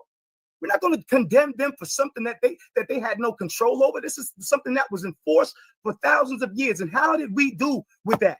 You know what I'm saying? You want to take the seasoning out of the potato salad, right? Influencing the lives of many Americans who in ways both visible and subtle. The era saw the rise of the religious movement that sought to redefine the moral fabric of the country while grappling with the changes posed by modernization, right? So we're not going to sit here and act like, so we had the racial uplift ideology. I'm not going to go through the whole thing, but you know what I'm saying? How does it feel to be the problem? Because back then, there was this statement that was made in politics, and they called us the Negro problem, right? And this is when Black folks decided that they had to start to re-identify themselves.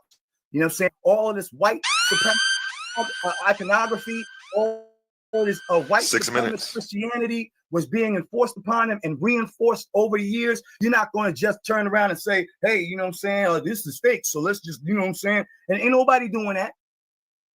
How did they do it? It went in steps. It went according to the time period, the social conditions and reality of that time. And the first step was to redefine the divine, right?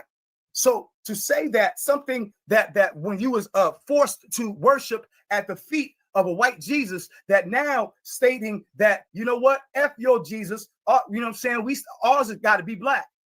What was wrong with that? You know what I'm saying? What's the problem, right? Benefits in the diaspora, counter narrative, reverse colonial biblical teachings of Black inferiority, offered pride and dignity through Ethiopia's survival, reclaimed the Bible as a text of liberation, inspired Harlem's Renaissance writers, artists, and thinkers to reimagine Black identity.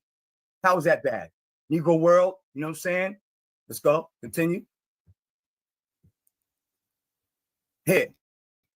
A lot of people don't know that this started, that the movement actually started in Chicago, and in just the image itself. And people weren't necessarily worshiping it, although it did resonate with the commandment keepers and the Black Jews of Harlem and Chicago, you know what I'm saying, and Detroit and all of these cities, you know what I'm saying, where Black folks were re-identifying themselves and making their own religious, you know what I'm saying, spiritual the decisions and identity choices. You know what I'm saying? Now they were identifying with royalty because we had not seen these kinds of images, you know what I'm saying, prior to. So all these white images on kings and queens and all of that stuff, and that's all we were poured out. So when these things happened in that time period, all of these things came together, and these were a part of a tapestry, you know what I'm saying, of effects that influenced, benefited Black identity. Even now, he says that, oh, it only brought people. That is absurd. Back to church. That is absurd. Actually,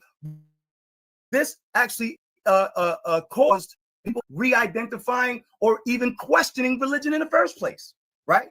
So just the first step of challenging the white supremacist narrative was the beginning of a snowball effect that even allowed for Black people to start looking at their Aboriginal history, look at their African history and traditional African religions, and also look at possibly atheism or agnosticism. Because at that time period, that wasn't that possible, brother. It wasn't such an easy thing. Although we had certain people like, I believe it was Herbert Harrison, you know what I'm saying, who also stood out there in 125th Street in Harlem, and he had a evolutionist ideology. It wasn't very many of those out there, you know what I mean, in the streets of Harlem like we see here, right? In this parade of solidarity and unity, you know what I'm saying, during the Harlem Renaissance era. How is that bad, brother? I'm not even going to go into that. So breaking the biblical, the white supremacist biblical narrative, colonial citizenship, enslaved Africans were taught distorted biblical interpretations justifying slavery and racial hierarchy, right? Continuing influence in the Harlem Renaissance literature, Claude McKay, Langston Hughes invoked Ethiopia as a symbol of resilience. African motifs challenged Eurocentric aesthetics. Philosophy, Alan Locke and W.E.B. Du Bois tied Ethiopia's independence to a racial shift. Religious nationalism, Harlem's congregations fused Jewish ritual with Ethiopian. Minute 45. Okay, so to sit here and say that this is bad, you know what I'm saying, is absurd and it's one-sided. Sometimes there are negative things that happen. You're going to get some folks that go a little bit too far and manipulate people. But at the end of the day, was there a benefit at all? Which is absurd to say that there was not. I don't understand it. You a no-name ass Negro? Excuse me. Ethiopianism considered Ethiopian as the, no, I'm not going to do that either. I don't even have to. You know what I'm saying? Let's get into it. You know what I'm saying? I got how many seconds? 1 minute. Smack them up, B. The film's in the Black Silent ahead. You know what I'm saying? 2021 uses the Black Messiah title because the FBI itself feared that the charismatic leaders like Fred Hampton of the Black Panther, non-religious, could become a Black Messiah, someone who would unify and inspire. Why would they fear something that wasn't good for us? I don't know how you start going along with the status quo when you know that they were not in our favor. They hold a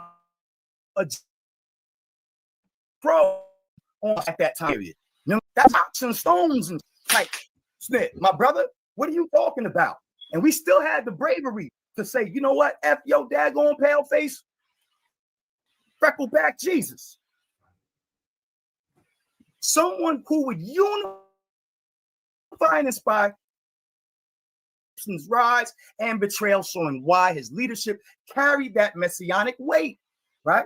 So continue on. Time.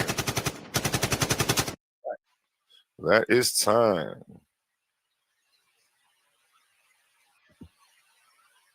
And next up for round one, we have pull your screen up, reset the timer. Okay, so look, I'd like the judges to note that he just spent an entire round rebuttaling me, and I won't have to do that. I'm ready.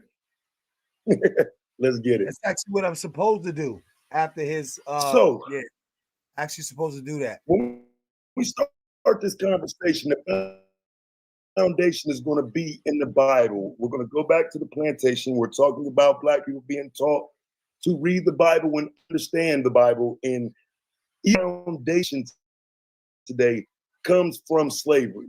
And we don't have to spend much time talking about individuals, but we have to highlight certain individuals, because making the point about the Black Messiah movement and its failures does not start in the 1920s and 30s. It actually starts early on. My conversation begins with an individual by the name of Samuel Kabu Morris. He was a Liberian who converted to evangelical Christianity around the age of 14. He took his got to the continent. So some people are already following the ideology of the Bible. Some people are already entrenched in church. These are things that came from the plantation that were now brought off the plantation as we begin the Jim Crow era. Understand that it's one of the few places that people eat. Even before we get to the Black Messiah, people attempting to be the Black Messiah. People like the so-called noble Drew Ali, who founded his own little gang called the Moorish Science Temple.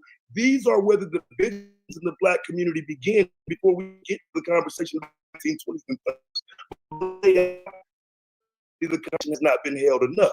When he mentioned the conversation from the beginning, I was of the understanding that we were only going to be talking about Ethiopianism. It wasn't until later that I understood that this is some complex theory when we have to actually deal with facts. Facts state that when we look at this, Ethiopianism and everything centered around the 1920s and the Messiah movement, this distracted Black people. This actually took individuals and elevated them from titles of themselves to Negro Moses, Marcus Mosiah Garvey, people who suddenly became bigger than the movement itself. These people were able to make grandiose claims that a prophet or a Black king shall rise one day, crowned in the continent of Africa. Who was he talking about? Well, some would say he was talking about Haile Selassie. That's another conversation. We're going to get to it. But before we can get to it, we got to talk about what else Marcus Garvey did in regard to this conversation.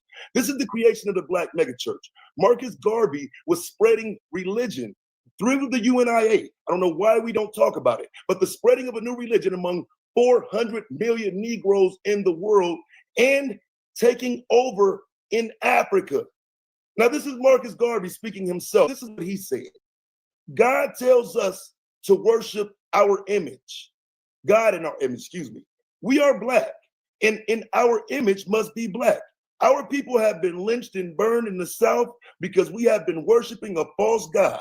We must create a God of and give this religion to the Negroes of the world.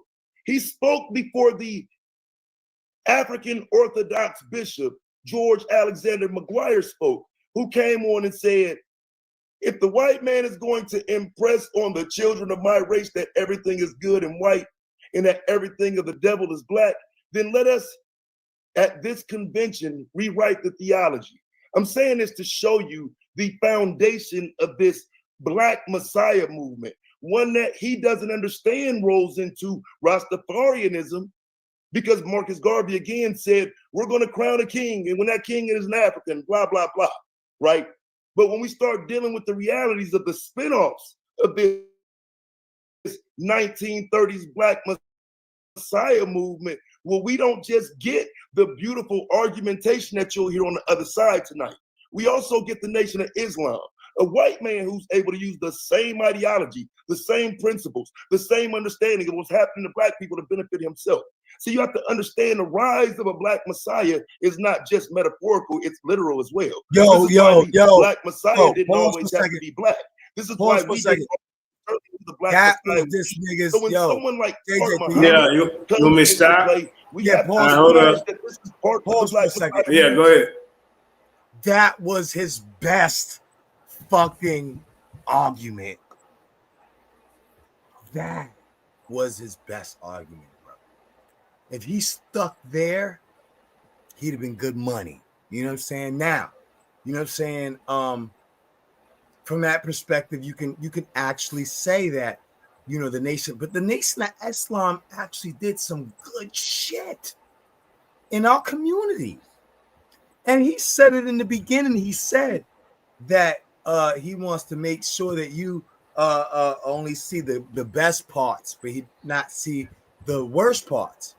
That is conceding that there are some good parts, which is the only subject of the title of the debate, y'all.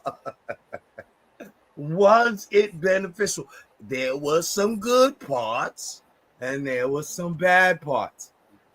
I conceded to the bad parts, but the bad parts did not outweigh the good parts. But let's continue. Thank you, brother. This shit wild.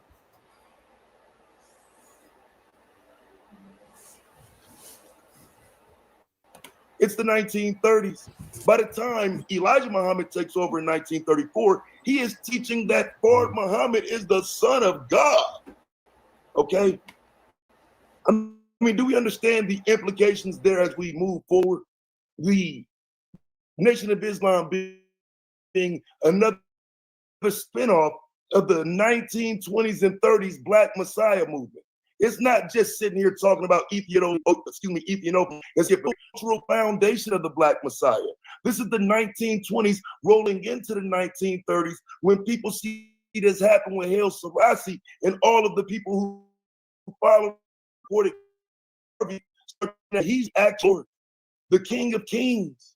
And see, while that's happening, there's also a man by the name of George Wilson Beckton, right? A cult leader in Harlem. Because like I say, we're not just talking about people who took total straw man. Yeah, this go ahead and let him play. Black Messiah ideology and made it into something better for the community. No, something took it from Cargill to end and it's an event in the Black community. Right? He told his followers, every member of the working class congregation was to put a dime a day into an envelope for him, right? He was running around telling people he was the person that was dealing directly with God and that God ain't broke, he needs the money. It starts there. Meanwhile, in Africa, like I say, you got Haile Selassie, King of Kings, Lord of Lords, 1936. Oh, this movement is so much more people can present themselves as a Black Messiah. This is 1936 when the conversation about Father Divine and his rise was tied to a Messiah, a Black man that just happens to be teaching the same bit of the Bible. No, we can't look at it like that. We have to understand that this Black Messiah movement of the 1920s and 30s even shows you within the 1920s and 30s, people who created God within themselves and had people looking at them as God. They became the Messiah. And individuals are not messiahs. This is all based in a biblical teaching. This is all based in spiritual, but literally playing out.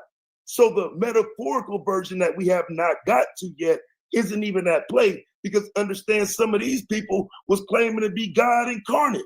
They were saying they were the Messiah as human beings. And again, this is not something that is not known even when Father Divine died. The New York Times, as a headline, ran what? Called Leader Dies. Disciples consider him God, believed to be God by his followers. See what I'm saying? So again, this is how the Black community started looking crazy at this point. If we can't distinguish that this Black Messiah ideology started to look crazy. See, in Detroit, you got another one, Prophet Jones. Prophet Jones was running around with a $17,000 diamond ring, a 54-room mansion. You know, all of this during the Jim Crow era, crashing down after a scandal. But again, these are people who presented themselves as God's prophets. This man said he was God's sole representation on earth. Sole representation on earth, fam. The Son of God.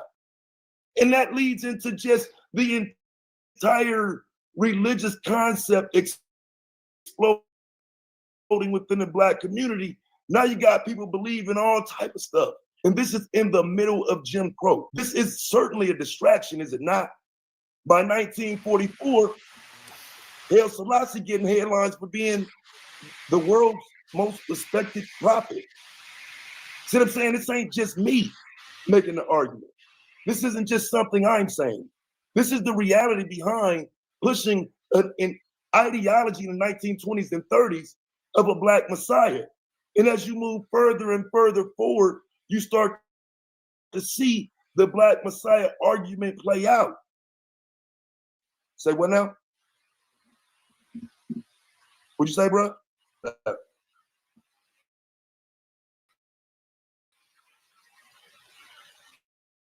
How much time on the clock, bro? 2 minutes and 9 seconds. Okay, bet. So as we move forward into the 1950s and 60s, where you have these issues in America that we need to be dealing with, what we don't get with people all over the world now, calling themselves Jesus Christ reincarnated. People who are now calling themselves the Son of God. And more of our people have gotten distracted with this religion that I'm going to take you all the way back to the plantation where I started.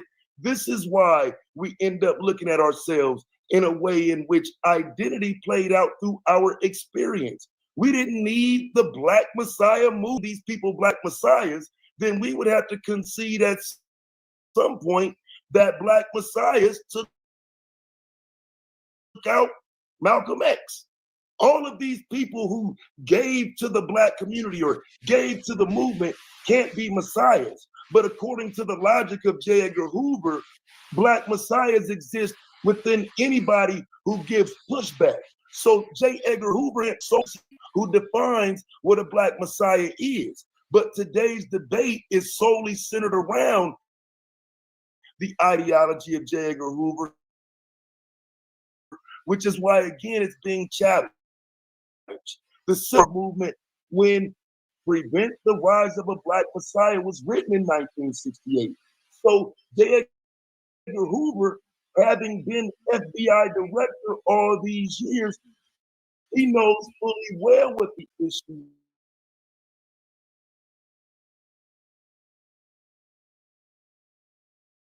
You don't have Dr. King in control of the youth now. You don't have Malcolm X and people that have a religious foundation over the youth. Now you have a different version of what Black power looks like. Now you have people that are. Now you have people who don't operate. That's time. Do now, Titan family. You know what? Let me go ahead and grab this link. We're about to go into round 2 right now. Anybody who is on Tag Exclusives page, you're going to need to head over here to at Titans Debate League. What I'm going to now is drop the link on his. Everybody watching over there, this on YouTube. Okay, let me reset the time clock for you, Zion. You'll be going first in the second round. I dropped that in the chat on Taz's page. I'm gonna drop it 2 more times for y'all. There y'all go. Head on over here to Titans Debate League so that way you can finish this debate. And appreciate you guys. Ending the stream on Taz's page right now.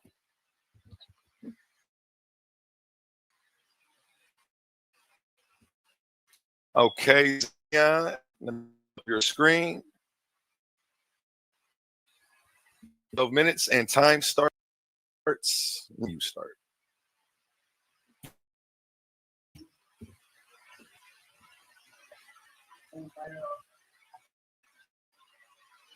Are you muted, Zion?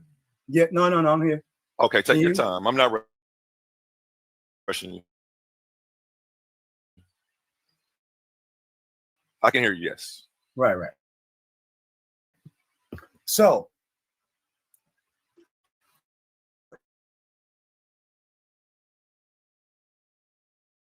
and when you try to assert that when there's a movement going on that there aren't going to be some negative aspects, and there are going to be some people who take advantage, because this is part of life. I don't world my brother is living. The COINTEL, the internal FBI memos in the 1960s warned against the emergence of the Black Messiah. So the Black as an ideal first comes with the idea that we are going to lean upon our own leadership. and not the leadership of others. So you're not going to sit here and act like white folks didn't have their own cult leaders and didn't have their own, organizations that were government funded and backed at the same time, like the Ku Klux Klan. We had to have organization. We had to have a sense of community. The Black Messiah was one of the ones who would galvanize the Black liberation. You know what I'm saying? Fred Hampton, with his charisma,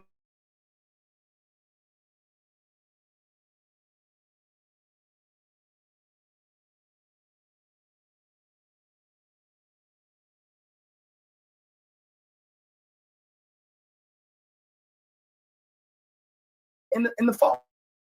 You know what I'm saying? That's absurd to sit here and assume that because that, you know what I'm saying, we had some hurdles and some trials and tribulations that somehow, Lord, that somehow, you know what I'm saying, because those things exist, that's the whole baby with the bathwater, right? Which is absurd. Religion, divine figure, fulfilling prophecy, regardless, for those who are symbolic, a leader or a movement embodying liberation, unity, and the line. Movements blurred the line. Political leaders, you know what I'm saying, and as messianic symbolizations, we had to have, you know what I'm saying, a community leaders. I don't know what world this brother is living in. You know what I mean? So we'll continue. So here with the double-edged sword of martyrdom. Before, the brother had said something about martyrdom in a previous discussion, and said that was negative. But however, in warfare, see, so two things can be true at the same time sometimes. But something can be bad, but also be good. So if you cut one head off the Hydra and two pop up, and it's to replace it. You know what I'm saying? They have, enduring symbols, Malcolm X, Martin Luther King Jr. You know what I'm saying? Oh, we don't have these leaders, but we have them. We still have the model. And if it wasn't for the failures and the good parts of their model, that we are able to extract the good from the bad today, we would be we would be repeating the same thing. Just in whatever guise that you imagine it should be. Okay? But modern movements of leadership, of course, leaders were not just symbols, they were organizers, strategists, and coalition of builders. There are assassinations of suppression, dismantled infrastructure, fracturing unity, and stalled programs like King's Poor People's Campaign. Those are the negative things, right? This was a state of strategy for COINTELPRO, explicitly feared a Black Messiah who could unite the masses, right? So continuing on, but when you cut one head off, my nigga, when you cut one head off, so you want to talk about these bumps over here in the corner, but you ain't want to talk about Khalid Muhammad. You don't want to talk about the new Black Panther movement and some of the other movements. Yeah, they're gonna stick in some cult leaders. They always had moves in our community to try to cause division, to try to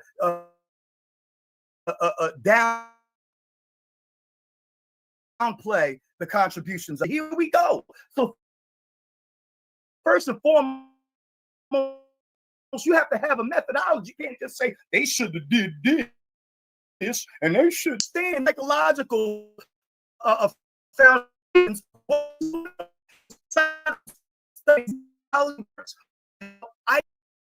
Imagery.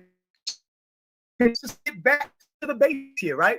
And Naeem Akbar, he's a Muslim, right? Is one of the leading voices in this area. His lectures and writings argue that Eurocentric religious and cultural imagery, we're talking about years and years of being reinforced with their imagery in every institution that we walk into, right?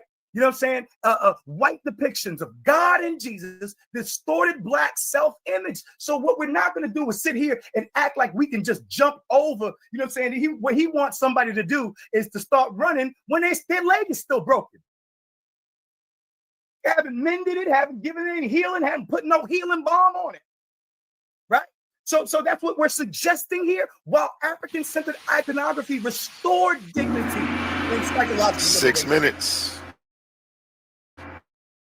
In psychology, spirituality is not limited to religion. It's broadly understood as the human drive to meaning, connection, transcendence, and purpose, whether through faith, meditation, art, or community. It is studied as a psychological construct because it shapes identity, resilience, and mental health outcomes, sir. One of the biggest issues in our community today, as we have gone away from some of our own traditional ideas and organization in our community's mental health issues, right?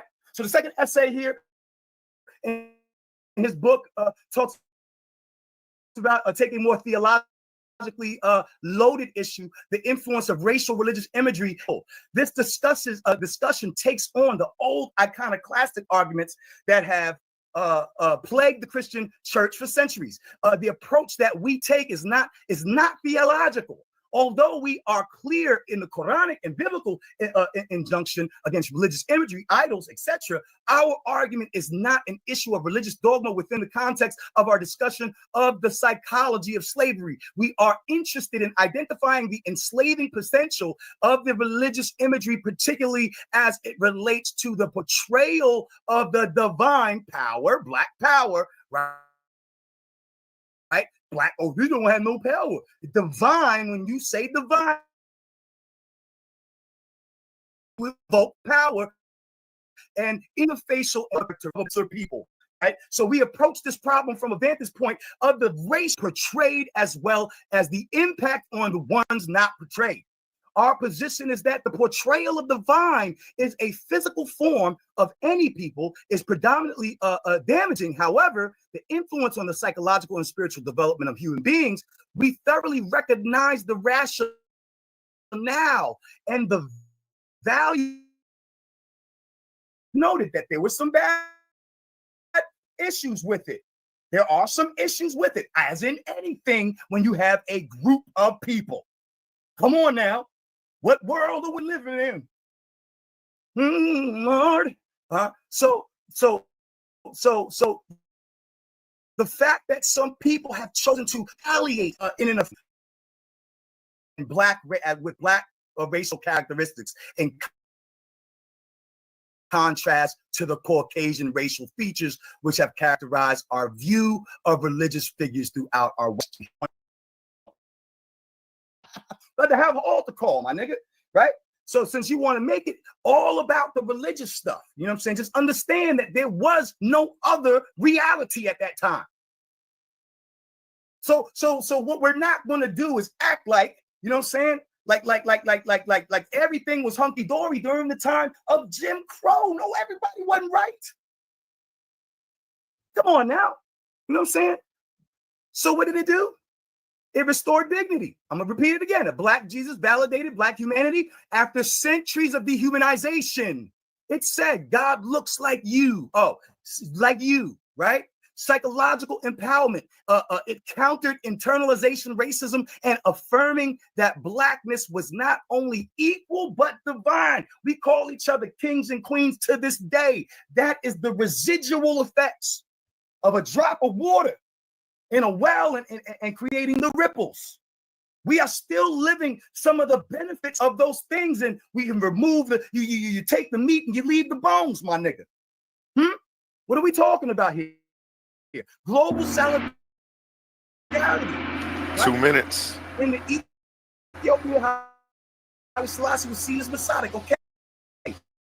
In the Americas, Black Street, and global anti-Christians, beyond the idea of the religious context or the dogma of the religion, was this idea like everything is black. Even your idea that Egypt and Kemet is black. All of that began that was a part of that snowball effect that I'll talk to you all about in the beginning of this, right? The snowball effect that got us saying, you know what? You know what I'm saying? My native indigenous roots. You know what? You know what I'm saying? My African spiritual system. They had to start what you don't like. You know what I'm saying? It's like an impotent little child being angry at its parents for trying to make do with what they had. And it's sad that we're going to talk about our ancestors who had to live in these time periods and act like we could have did better. How dare you? Counter to white supremacy for centuries, depictions of Jesus, right? Yeah, I got that, baby, but you know what I'm saying? James Evans, baby. What Black Jesus imagery, why it mattered. We can go on and on. Broader psychological studies, visual race in popular culture. These are the books and the sources, you know what I'm saying, that I had to pull from. And continuing on. Get out of here talking about, hey, it was all bad. Everything was bad. We had leaders. Some serious, you know what I'm saying? And some of the things that were good transferred over into the 1960s, the 1970s. You know what I'm saying? And then even into that's time. Hip hop. It's time. And reset the timer for you. And time starts when you start. Okay, so I'll be using this round for the kids and also to continue to teach him the underlying issue within the Black Messiah movement. What transferred into now is understandings that you're a more, fighting for an understanding that is outside of just simply being Black, whether it's a more, fighting for Islam, fighting for the Nation of Islam, being a 5%er, the Pan-African Orthodox Church, the Hebrew Israelites, AME, Baptist, something that you're claiming is different than your people. See, for me, it's just that simple. I'm not benefit. This is the foundation of the Black Messiah, understanding that later turned into a metaphorical understanding when it began to be used in literature and from the pen of one J. Edgar Hoover. And so let's talk about Fred Hampton. I don't know why he would attempt to say what I won't be talking about or what I won't be mentioning. I'm rebuttaling now. So let's talk about Fred Hampton and the issues that come within someone using Fred Hampton within this argument. Fred Hampton wasn't no preacher. Fred Hampton wasn't presenting anything about a Black Messiah. Fred Hampton is not a product of Ethiopianism or anything from the 1920s and 30s. So to make that argument is flawed. What we can find in the 1960s, however, are more and more preachers preaching that Jesus is Black, that God is Black, and that more of your spiritual connection to Christianity should be based on oppression that you find within the Bible. And so what you find is more and more people connecting Black people to the Bible by the time we get to the 1960s. You find a further pushing of a Black Messiah understanding, and it comes within the form of a book. And see, I thought he would be presenting Albert Cleage. He talked about him heavily the other day, but I guess he realized that day that that wasn't going to work. And so now I have to present him, and well, I'm presenting him again as one of the most influential religious leaders, because overall what we are talking about is religion. We are not talking about Black power. We are not talking about Black nationalism. We are talking about people who founded a church to benefit themselves, people who put out an ideology that underlines their belief, like Cleage himself, the man who wrote the Black Messiah, you know, the one who they took the movie out of and the movie thing. Well, he argued that Jesus was a Black revolutionary leader.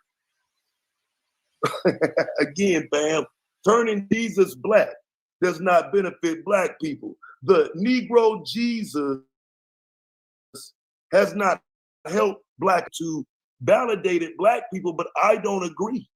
I'm arguing that the blackface Jesus was used by people like Jim Jones. I mean, since we're bringing up Albert Cleage, right, we can transition to Jim Jones, someone who got their ideology through him. See, Jim Jones, you know, the Jim Jones, Guyana Jim Jones, the People's Temple Jim Jones, 1970s cult leader Jim Jones. Well, he studied these Black Messiah teachers under the person who wrote the book, The Black Messiah, which is why 70% of Jonestown was Black. The Black Messiah, the Black Messiah ideology has failed the Black community on all levels, not just the literal, but the metaphorical as well. Because the metaphorical allowed this white dude to present himself as a Black Messiah, which is why Black people followed him. And then later they found out that even Mother Divine was tied to Jim Jones. You know, Jim Jones, who took those Black people over to Guyana and had them execute themselves. That Jim Jones. And so again, he studied under these Black Messiahs that he's referring to. These are the people that you are not going to mention because this is the overall detriment when it comes to the Black community. Being a Black Messiah ain't nothing to be proud of historically because you were targeted. I'm not celebrating the martyrdom of Black people. I'm not celebrating people being assassinated or people being stalked by the FBI under the guise of being a Black Messiah. J. Edgar Hoover was wrong about that. But the understanding has to go back into these individuals who are able to prey on Black people who since the plantation have been bombarded with the idea of the possibility of Jesus being Black, of somebody Black coming to save them, of a Black Messiah. You see, when Jim Jones did that in Guyana, he wasn't the first. The first was actually Rabbi David Hill, Black man. You know what I'm saying? This isn't just something you can overlook because we got Black people who went and followed white men, Black people who follow their own religion. Everybody's taking themselves out, but they certainly getting wrapped up in these ideologies. You don't see today some Black power, Black nationalism movement that spurred from the 1920s and 30s. Why? Because it died off as people began to get more and more right.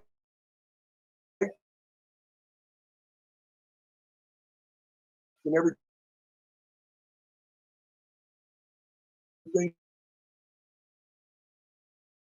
began to somewhat temper off with the problem. And when you start getting the Black people still preaching from a Black position in a pulpit, and you start talking about a pastor or someone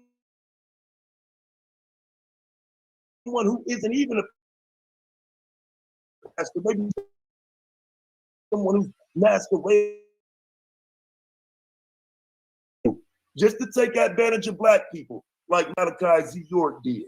It's not strange that people follow these individuals. I'm just here to tell you that around the world, Black people are willing to follow the understanding of a Black Messiah all the way into 2000 to take themselves out. Why? Why is this happening? Why are people following somebody like Yahweh ben Yahweh? Why are people ever following someone who claims to be God, God's son, some Black Messiah, any of that? The idea of Black Messiahs transitions into a regular pastor because they're Black people using the understanding of Black nationalism that some remedial person that might think they're a most valuable player but isn't really a player, that person may be confused enough to follow someone who's calling themselves a modern Black Messiah. See, this is an ideological approach that is not going to work for Black people because what you find is Black people willing to take themselves out in the belief that the Messiah told them, no, fam, this don't work. And even to this day, what are we finding? People able to present themselves as some spiritual leader over Black people that has not benefited us. And so again, the impact of the Black Messiah movement of the 1920s and 30s is what I'm contesting. And yes, it gave the church pastor a prominent, trustworthy position in the community where even now your local politician goes to your pastor. They deal with the preachers in the community. And until we break that paradigm of faith, we have a problem. We have to fight oppression head on, not through prayer. If we have 1920s and 30s movement. I understand what he says, the new Negro movement, but nothing changed for those Negroes. They weren't new. It was just a movement. It had a name. That was great, but nothing was new. You're not acknowledging the distracted generations of people who have not pursued just a regular life because they thought they were going to heaven. You haven't looked at how propaganda put in front of those people that, well, maybe God was black. Maybe that's the one you should follow. And so now those teachings that go all the way back to the plantation, they just blackface. Now you got blackface Jesus. You calling that validation. I'm calling that a distraction. And that's the ideological approach that we have to deal with in this conversation. That work set up the modern church where a black man can get there today and talk about a Jesus that's not coming back to save you. Instead of you doing what you have to do to break the fabric of this religion in the black community, you continue to follow. This is why black people continue to go from religion to religion to religion, what some would call a spiritual journey. It's always been a distraction, even back in the 1920s and 30s, when we should have been dealing with being fresh off the plantation, going through Jim Crow. You got race riots, the rise of the Klan, the eugenics movement. You got lynchings, and we talking about a Messiah? Are you kidding? This is what I'm talking about when I say we are distracted by a black Messiah movement during the time when the Klan put 1 million people on the board. Maybe it's a black Messiah. 2 minutes. Put 1 million people on the board. We could have had 1 million people marching. We could have had 1 million people standing on one ground. Instead, what they doing? Chasing a black Messiah, looking forward to Ethiopianism, listening to Garvey. If we're not being honest, then we're not going to be honest about today. You're not going to be honest and say, when it's trying to replace the black Messiah, when it's time to take out the black Messiah, they'll just throw a person in there like Al Sharpton, a person like Jesse Jackson, you know, the Reverend, because Fred Hampton, your black Messiah, you said I wasn't going to talk about, but yeah, he wasn't no preacher. So they removed your black Messiah and replaced him with a preacher, which is why the voice in the black community today in mainstream news is some preachers. But you seem to not understand that transition from these black messiahs. This is where it came from. And even Dr. Martin Luther King didn't agree. This black messiah concept is a failure. He didn't agree. The Black Panthers, they both can't be messiahs. Somebody right, somebody wrong. But I get it though, fam. Like I said, the problem here with his argument is, as I use his source, he puts up a source that identifies the African Blood Brotherhood and the UNIA in the same context. Well, I can't let you do that without acknowledging my issue with all of this. The issue with this is Cyril Briggs and Marcus Garvey didn't even get along. You're using people who were ops. You're using people who didn't even like each other in your presentation, but trying to present this as some type of black nationalism. We can't do that, fam. This is a distraction that you're not alluding to, that I'm pointing at. Black people fighting each other over their ideological approach.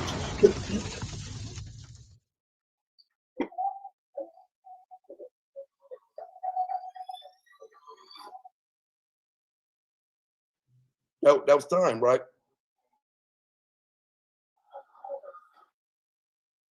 Hey, one time. I don't know if that was time, bro. I'm over here muted. My apologies. Okay. That was definitely time. The bomb is time, and all the other sounds are your time checks. Next, we have the question and answer round. Before we get into that, I want to give a congratulations to the people advancing to round 2. Well, wrong one. This is an A1.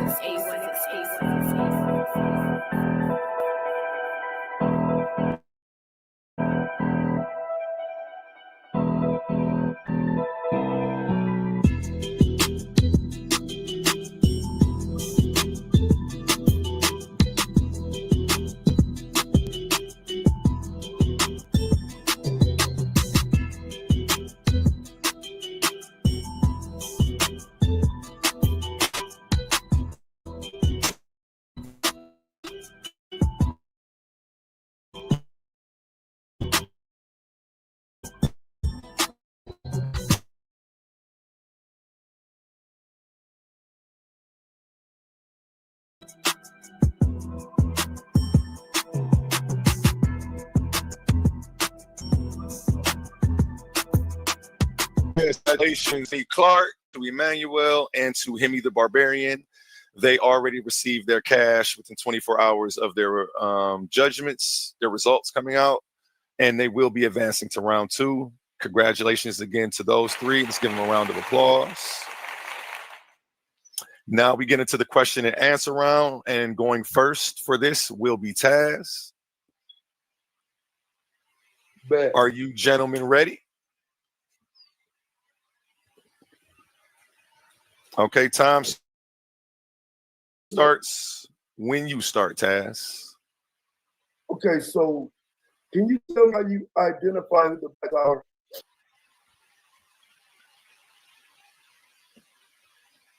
Can you repeat the question, please? Can you tell me how you identify who the Black Messiahs are? So from a broad spectrum perspective, I look at all liberation and freedom fighters and brothers and sisters of any position that are fighting against the white supremacist, you know what I'm saying, powers, etc., as being of that. So we are all Black Messiahs. When we fight and when we give leadership to our community and to our families and stand up for something, we are all Black Messiahs, my brother. So would you agree there are people working against Black people? So would they be Black Messiahs too? No, they'd be Judases. You know what I'm saying? People coming in the guise of, in the wolf, like the wolf in sheep's clothing. You're going to have those ops. You're going to have that when you have a powerful movement that it can be beneficial. Of course, you know what I'm saying? The enemy and your opposition is going to spend time trying to undermine, to cause destabilization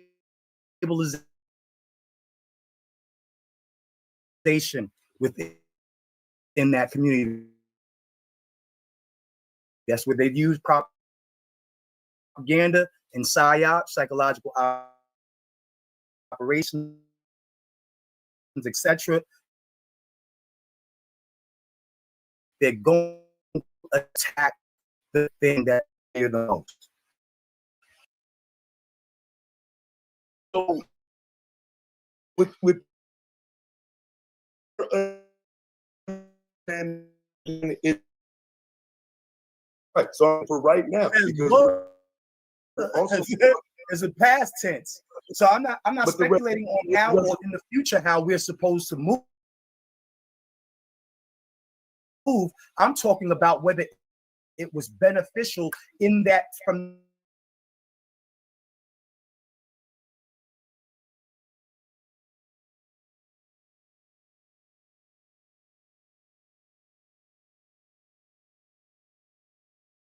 that. You understand what I'm saying? Well, no, okay. So what I'm arguing today is that that's fine. But I'm suggesting that we would not have gotten to this shift if it were not for those contributions and learning from those mistakes as well. What? Wait, it's not for what? I'm sorry, if not for what contributions? If not for the contributions of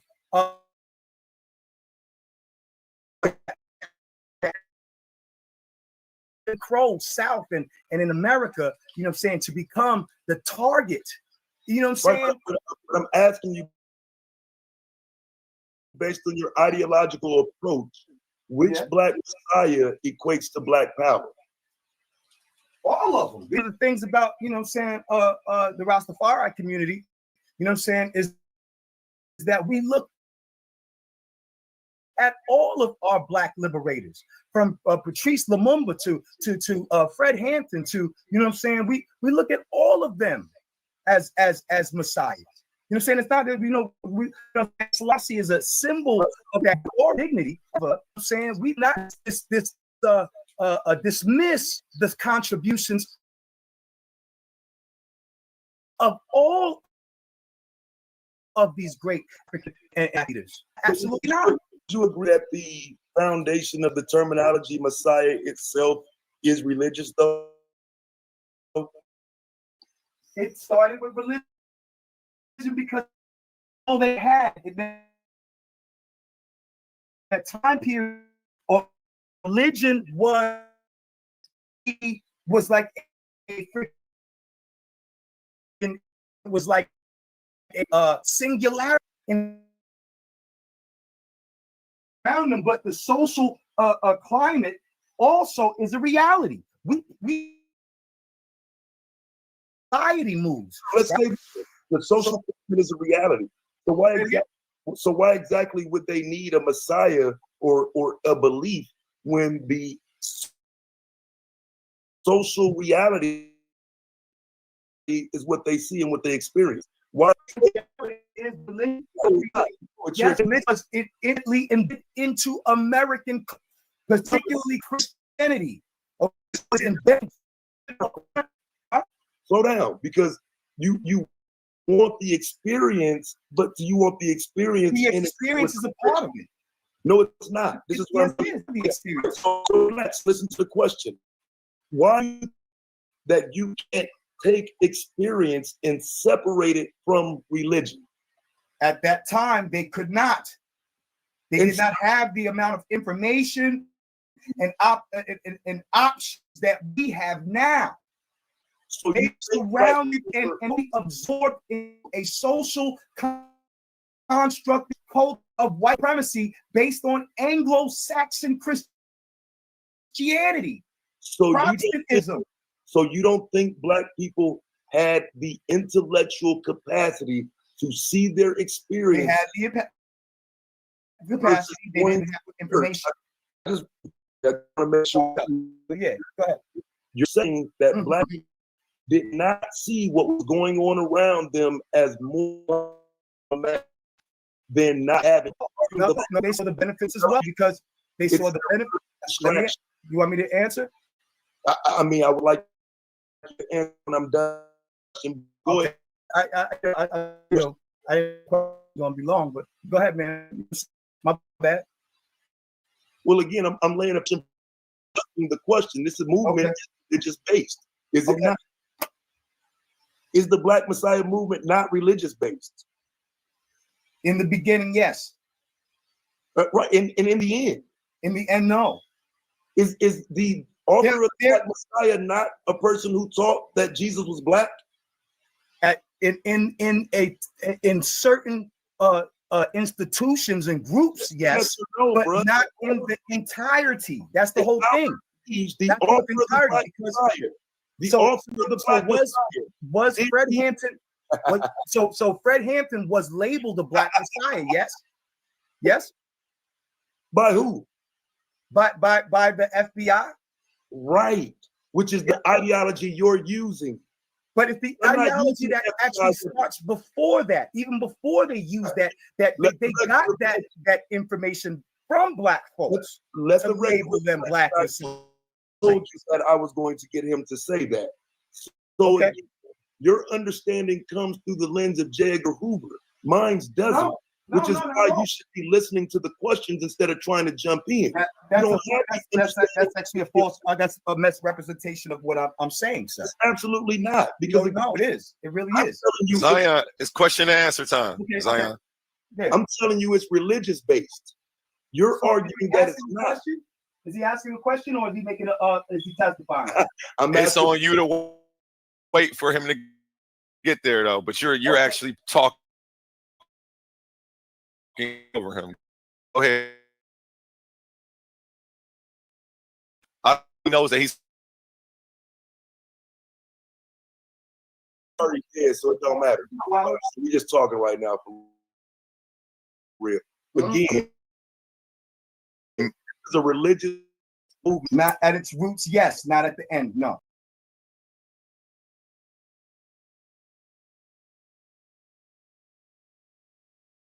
Like Jesus, which is a part of the Black Messiah movement. Yes, it's a part. Right. So how can you disconnect the beginning from the end if you understand that both have a religious foundation of a Black Jesus? Well, what you're doing is making a guilty by association kind of argument. 1 minute. Fallacy. It's a fallacy of composition. What it assumes is that because some Black Messiah figures, like cult leaders or what have you, and church figures, you know what I'm saying, it makes the whole entire movement must be religious, right? So that's a fallacy of composition, you know what I'm saying? Then also the guilty by association discredits the whole by linking it to the worst representatives, right? So that's another. And then there's hasty generalizations.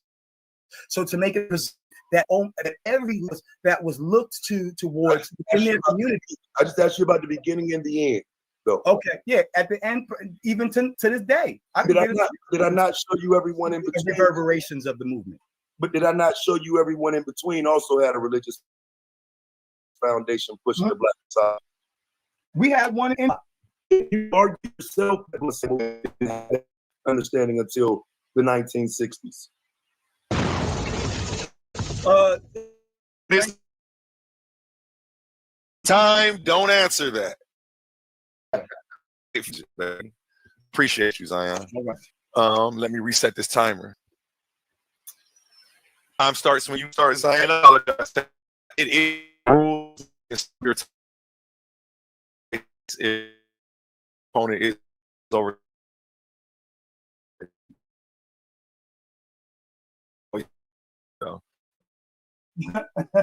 Xion, you know, it's interesting that you have made a question about, you know, my questioning, you know, our ancestors' intelligence. However, you from what I'm gathering from your argument about these things being entirely bad,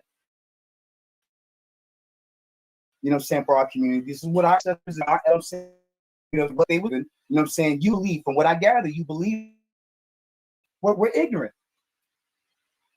No, I don't. Okay. Can you expound on that? If I were to expound on that based on the context of this conversation, I'm arguing that our ancestors were operating directly from an understanding of being black, and they were duped into believing that these so-called black messiahs had their best interest. In fact, black messiah only wanted to and take from the black community while they were meeting people like Ku Klux Klan, like Marcus Garvey did. So, do you think that they could or they should have done more or done something else, you know, with what they had, with the cards that they were dealt? You think that they should have did something else? Yes, I believe they should have abandoned the logic of following a black messiah in the 1920s and 30s. I think that would have been entirely beneficial to them to deal with the oppression that was directly in front of them, as opposed to praying to a God that might someday come save them with a black face.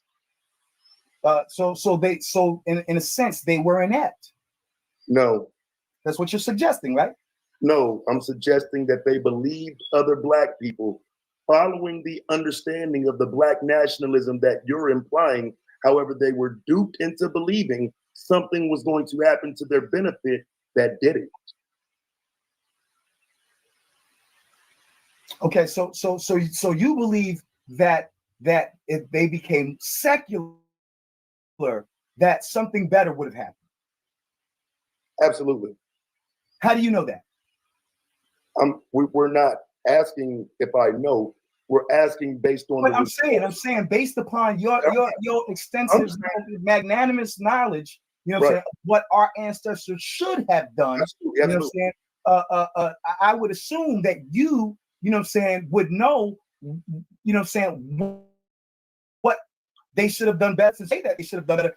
How do you know that those outcomes would have been better? Well, just in regard to the context of this debate, I'm definitely saying that they could have done better. And what I'm pointing to is the understanding that at some point, black unity became a keynote focused on, and it didn't happen. And hardly today, it didn't happen because of the AME Church, Hebrew Israelites, Moors, Islam, the Nation of Islam, 5%ers, the Pan-African Orthodox Church, and anybody that ever put the black Messiah or the pulpit. What do you have to replace that? You know what? I withdraw.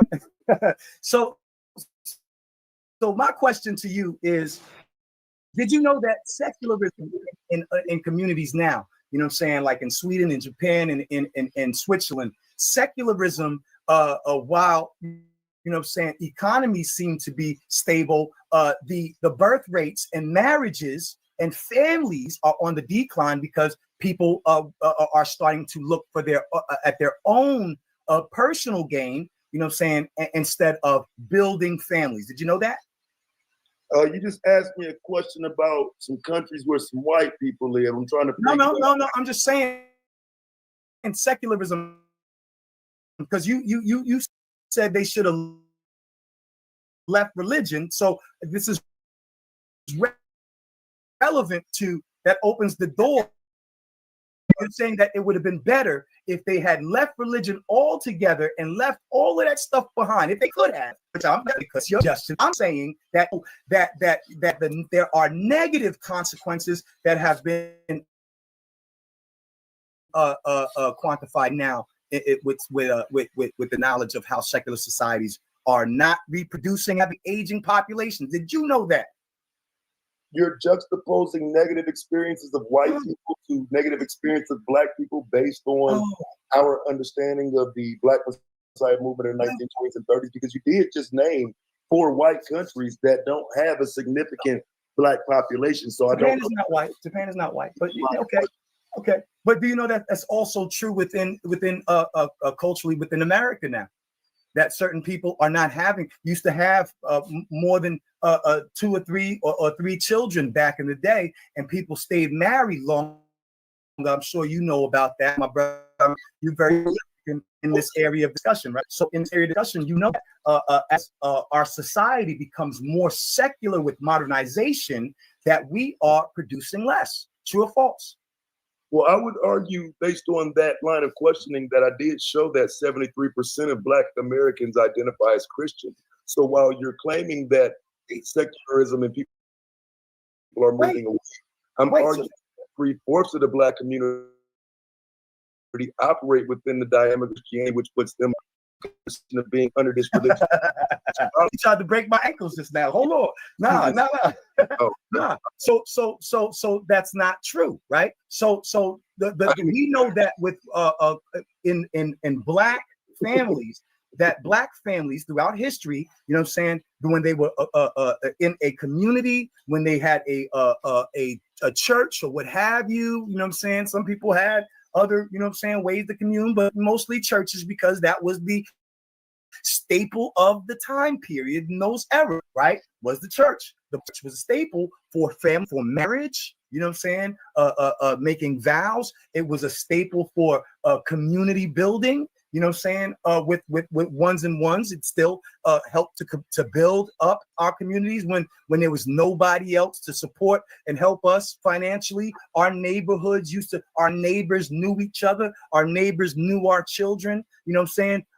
So the question is, once again, so to assume, do you assume that, no. Question is, do you know that families and birth rates, higher birth rates, and marriages are linked to religion? Again, 73% of this community practicing Christianity, again, relating back to the debate. I don't know that. Now, you're talking my issue with what you're doing right now. You just asked me a very long-winded question after complaining about one. Then when I answer, you're cutting me off. I got you. Right? Because you can't tie today's Black family to the Black Messiah movement of the 1920s and 30s outside of religion.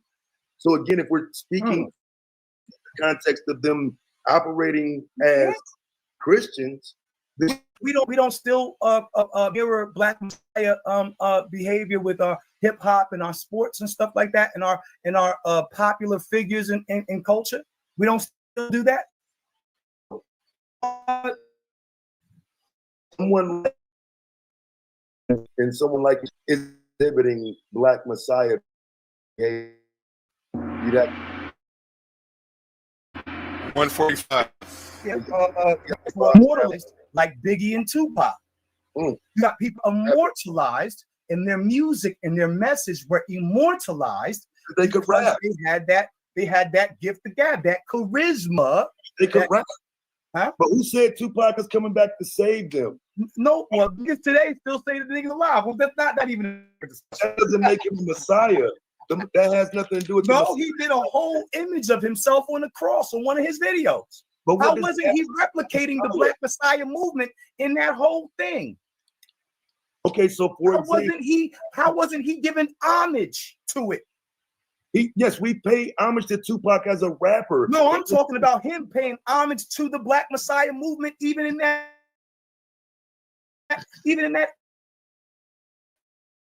action in the. How was he? He homage.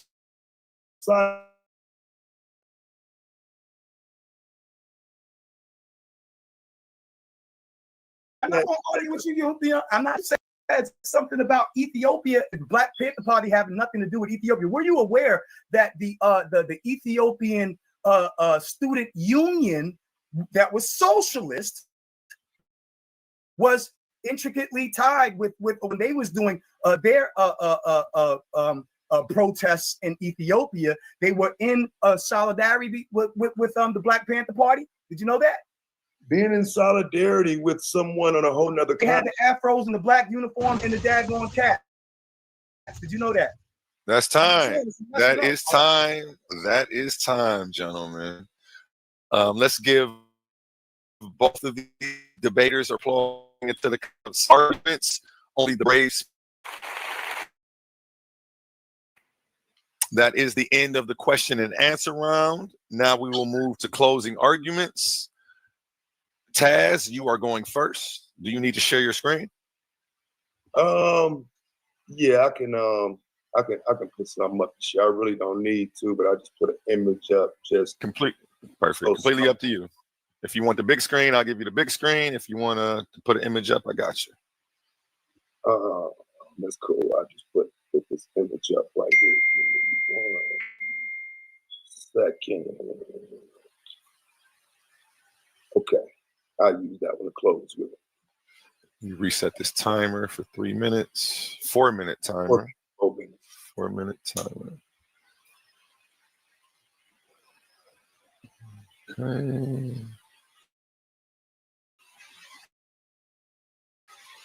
And time starts when you start.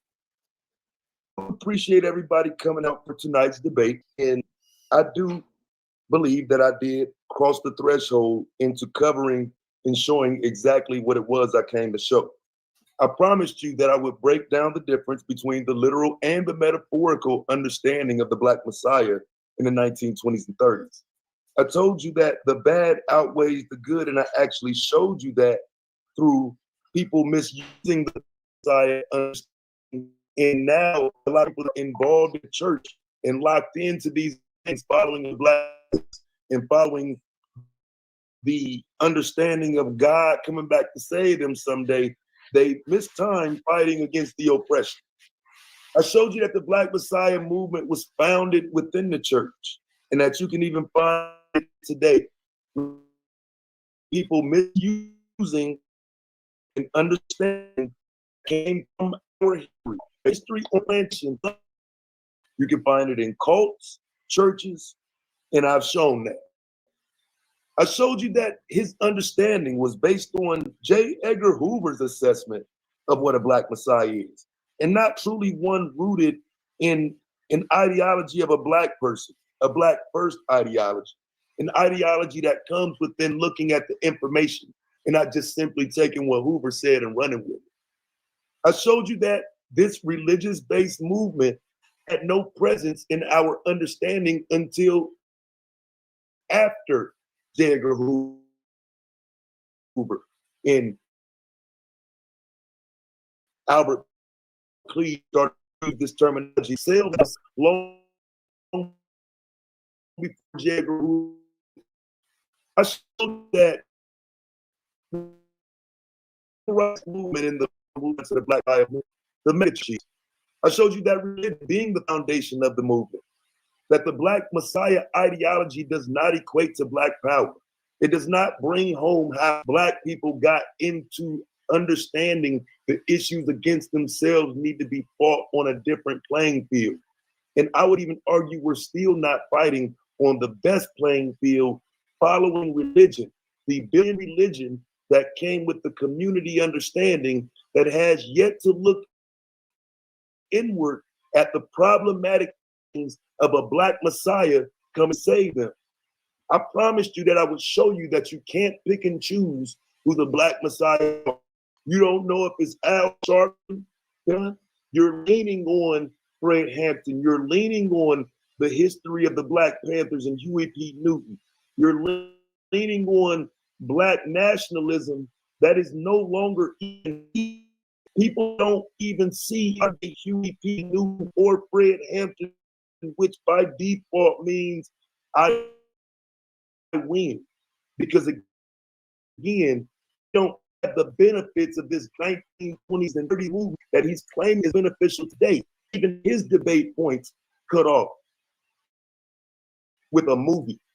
His was, and understand my point is centered around the preacher to leader pipeline, which even back then centered around a Black Messiah. And today you can still see the teachings, whether it's in cults, Hebrew Israelites, Baptists, AME, Orthodox, and so on. So there's no doubt tonight that I did cross the threshold into showing that the Black Messiah movement of the 1920s and 30s out of it. I appreciate everybody coming out.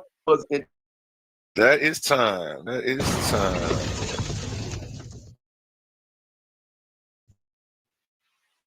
Zion,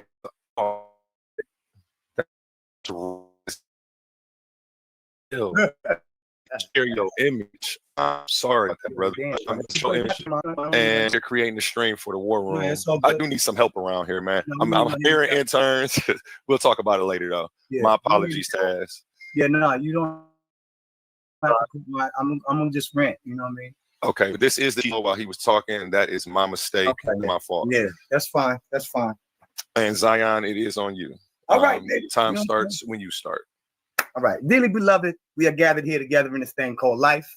You know what I'm saying? For my brother Taz to say that the Black Messiah movement is entirely bad because of a few distorted figures is not reason, it's rhetoric. It is the foul composition, assuming that the part defines the whole. It is a guilty by association condemning the righteous by pointing to the corrupt, and it's includes judge Christianity by its false prophets. We do not dismiss democracy because of a corrupt politician. We must not discard the Black Messiah movement because of a few men who had a Twitter movement in its entirety. The truth is this.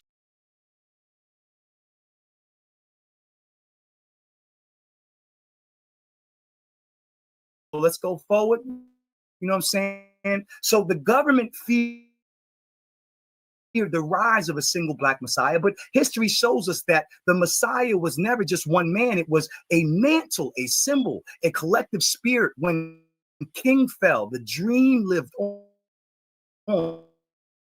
When Malcolm was, his fire still, the Messiah became a movement, a high relation of voices, a collective spirit that no bullet, could kill, could contain, no smear could erase, right?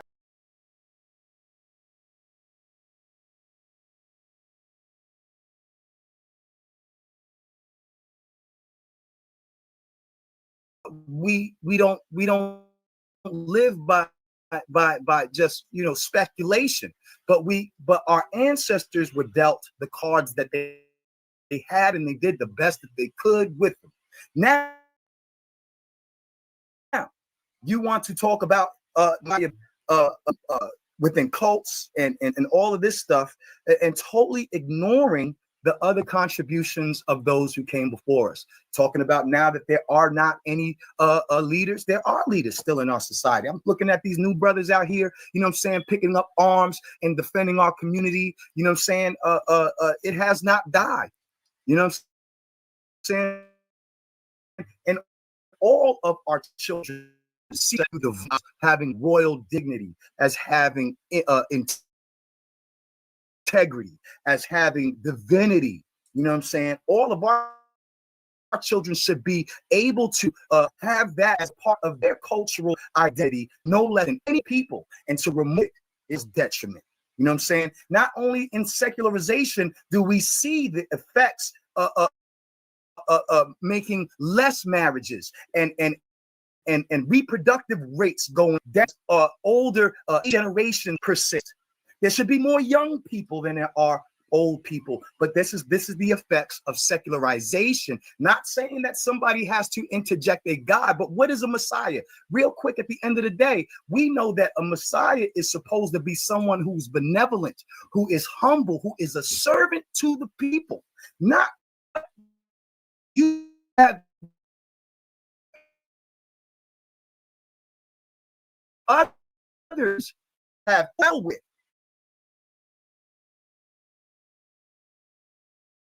To not ignite for their people, for their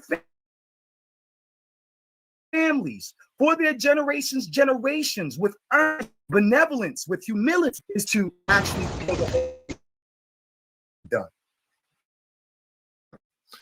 Again, general for being brave and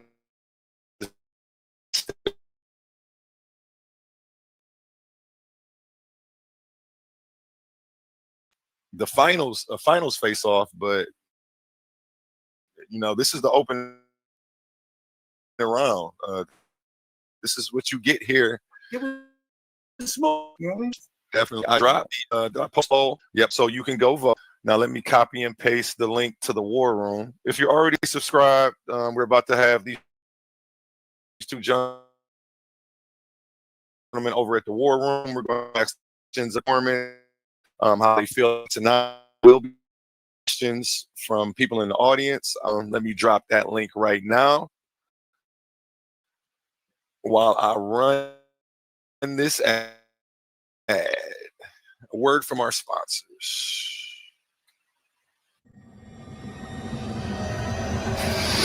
These are not just speakers. These are thinkers.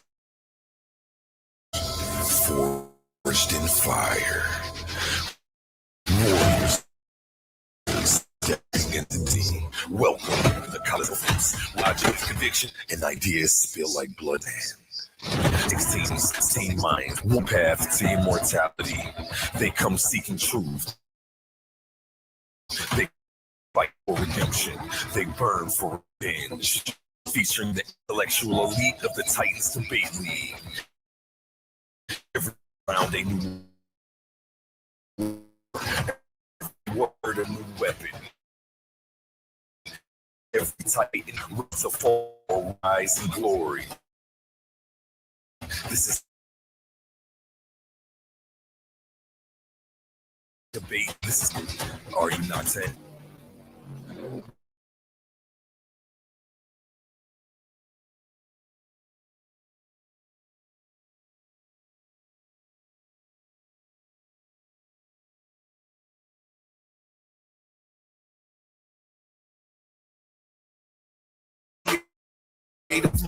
Minds who can produce amazing content.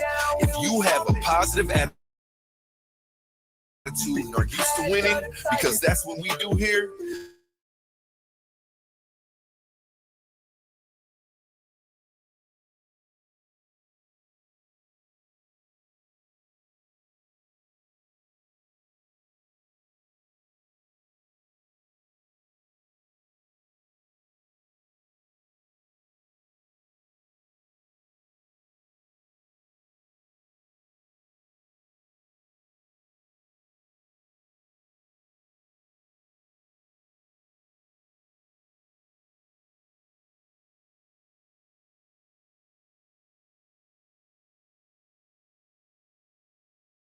You can just head on over there right now, and you can hit the polls.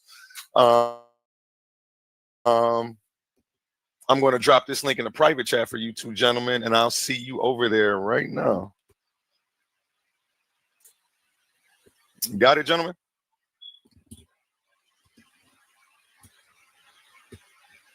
I'm going to go ahead and end this stream with the song by Connie's Son, and I will see everybody over at the War Room.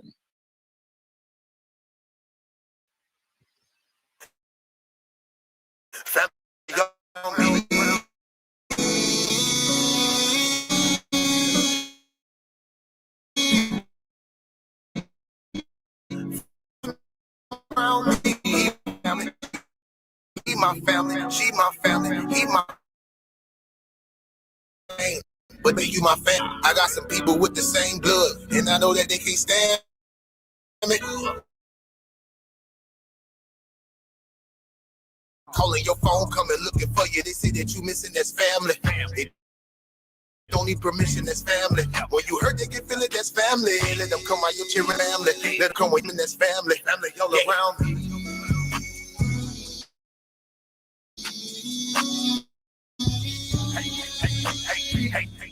Hey, family all around me. She my, he my family.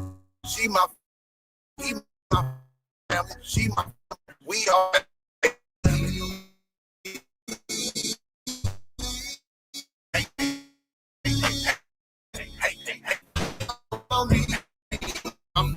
She my family, he my here. Ain't nobody shooting around here. Everybody that's around here, family. All love, no hate, be clear. No shade, all love, be real. You know how it tired of all these badass kids. Tired of paying all these bills. Family going through the same thing, so they know exactly how you feel. They supply a shoulder I can cry. I provide a place where they can heal. Need my money out, they don't steal. Let them have it if it's for a bill. Soldier for me when they in the field. Only way I live, family all around me.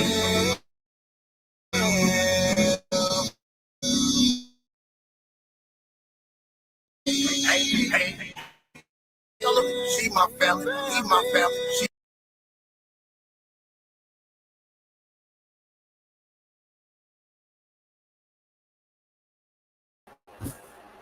Brother Zion, you there?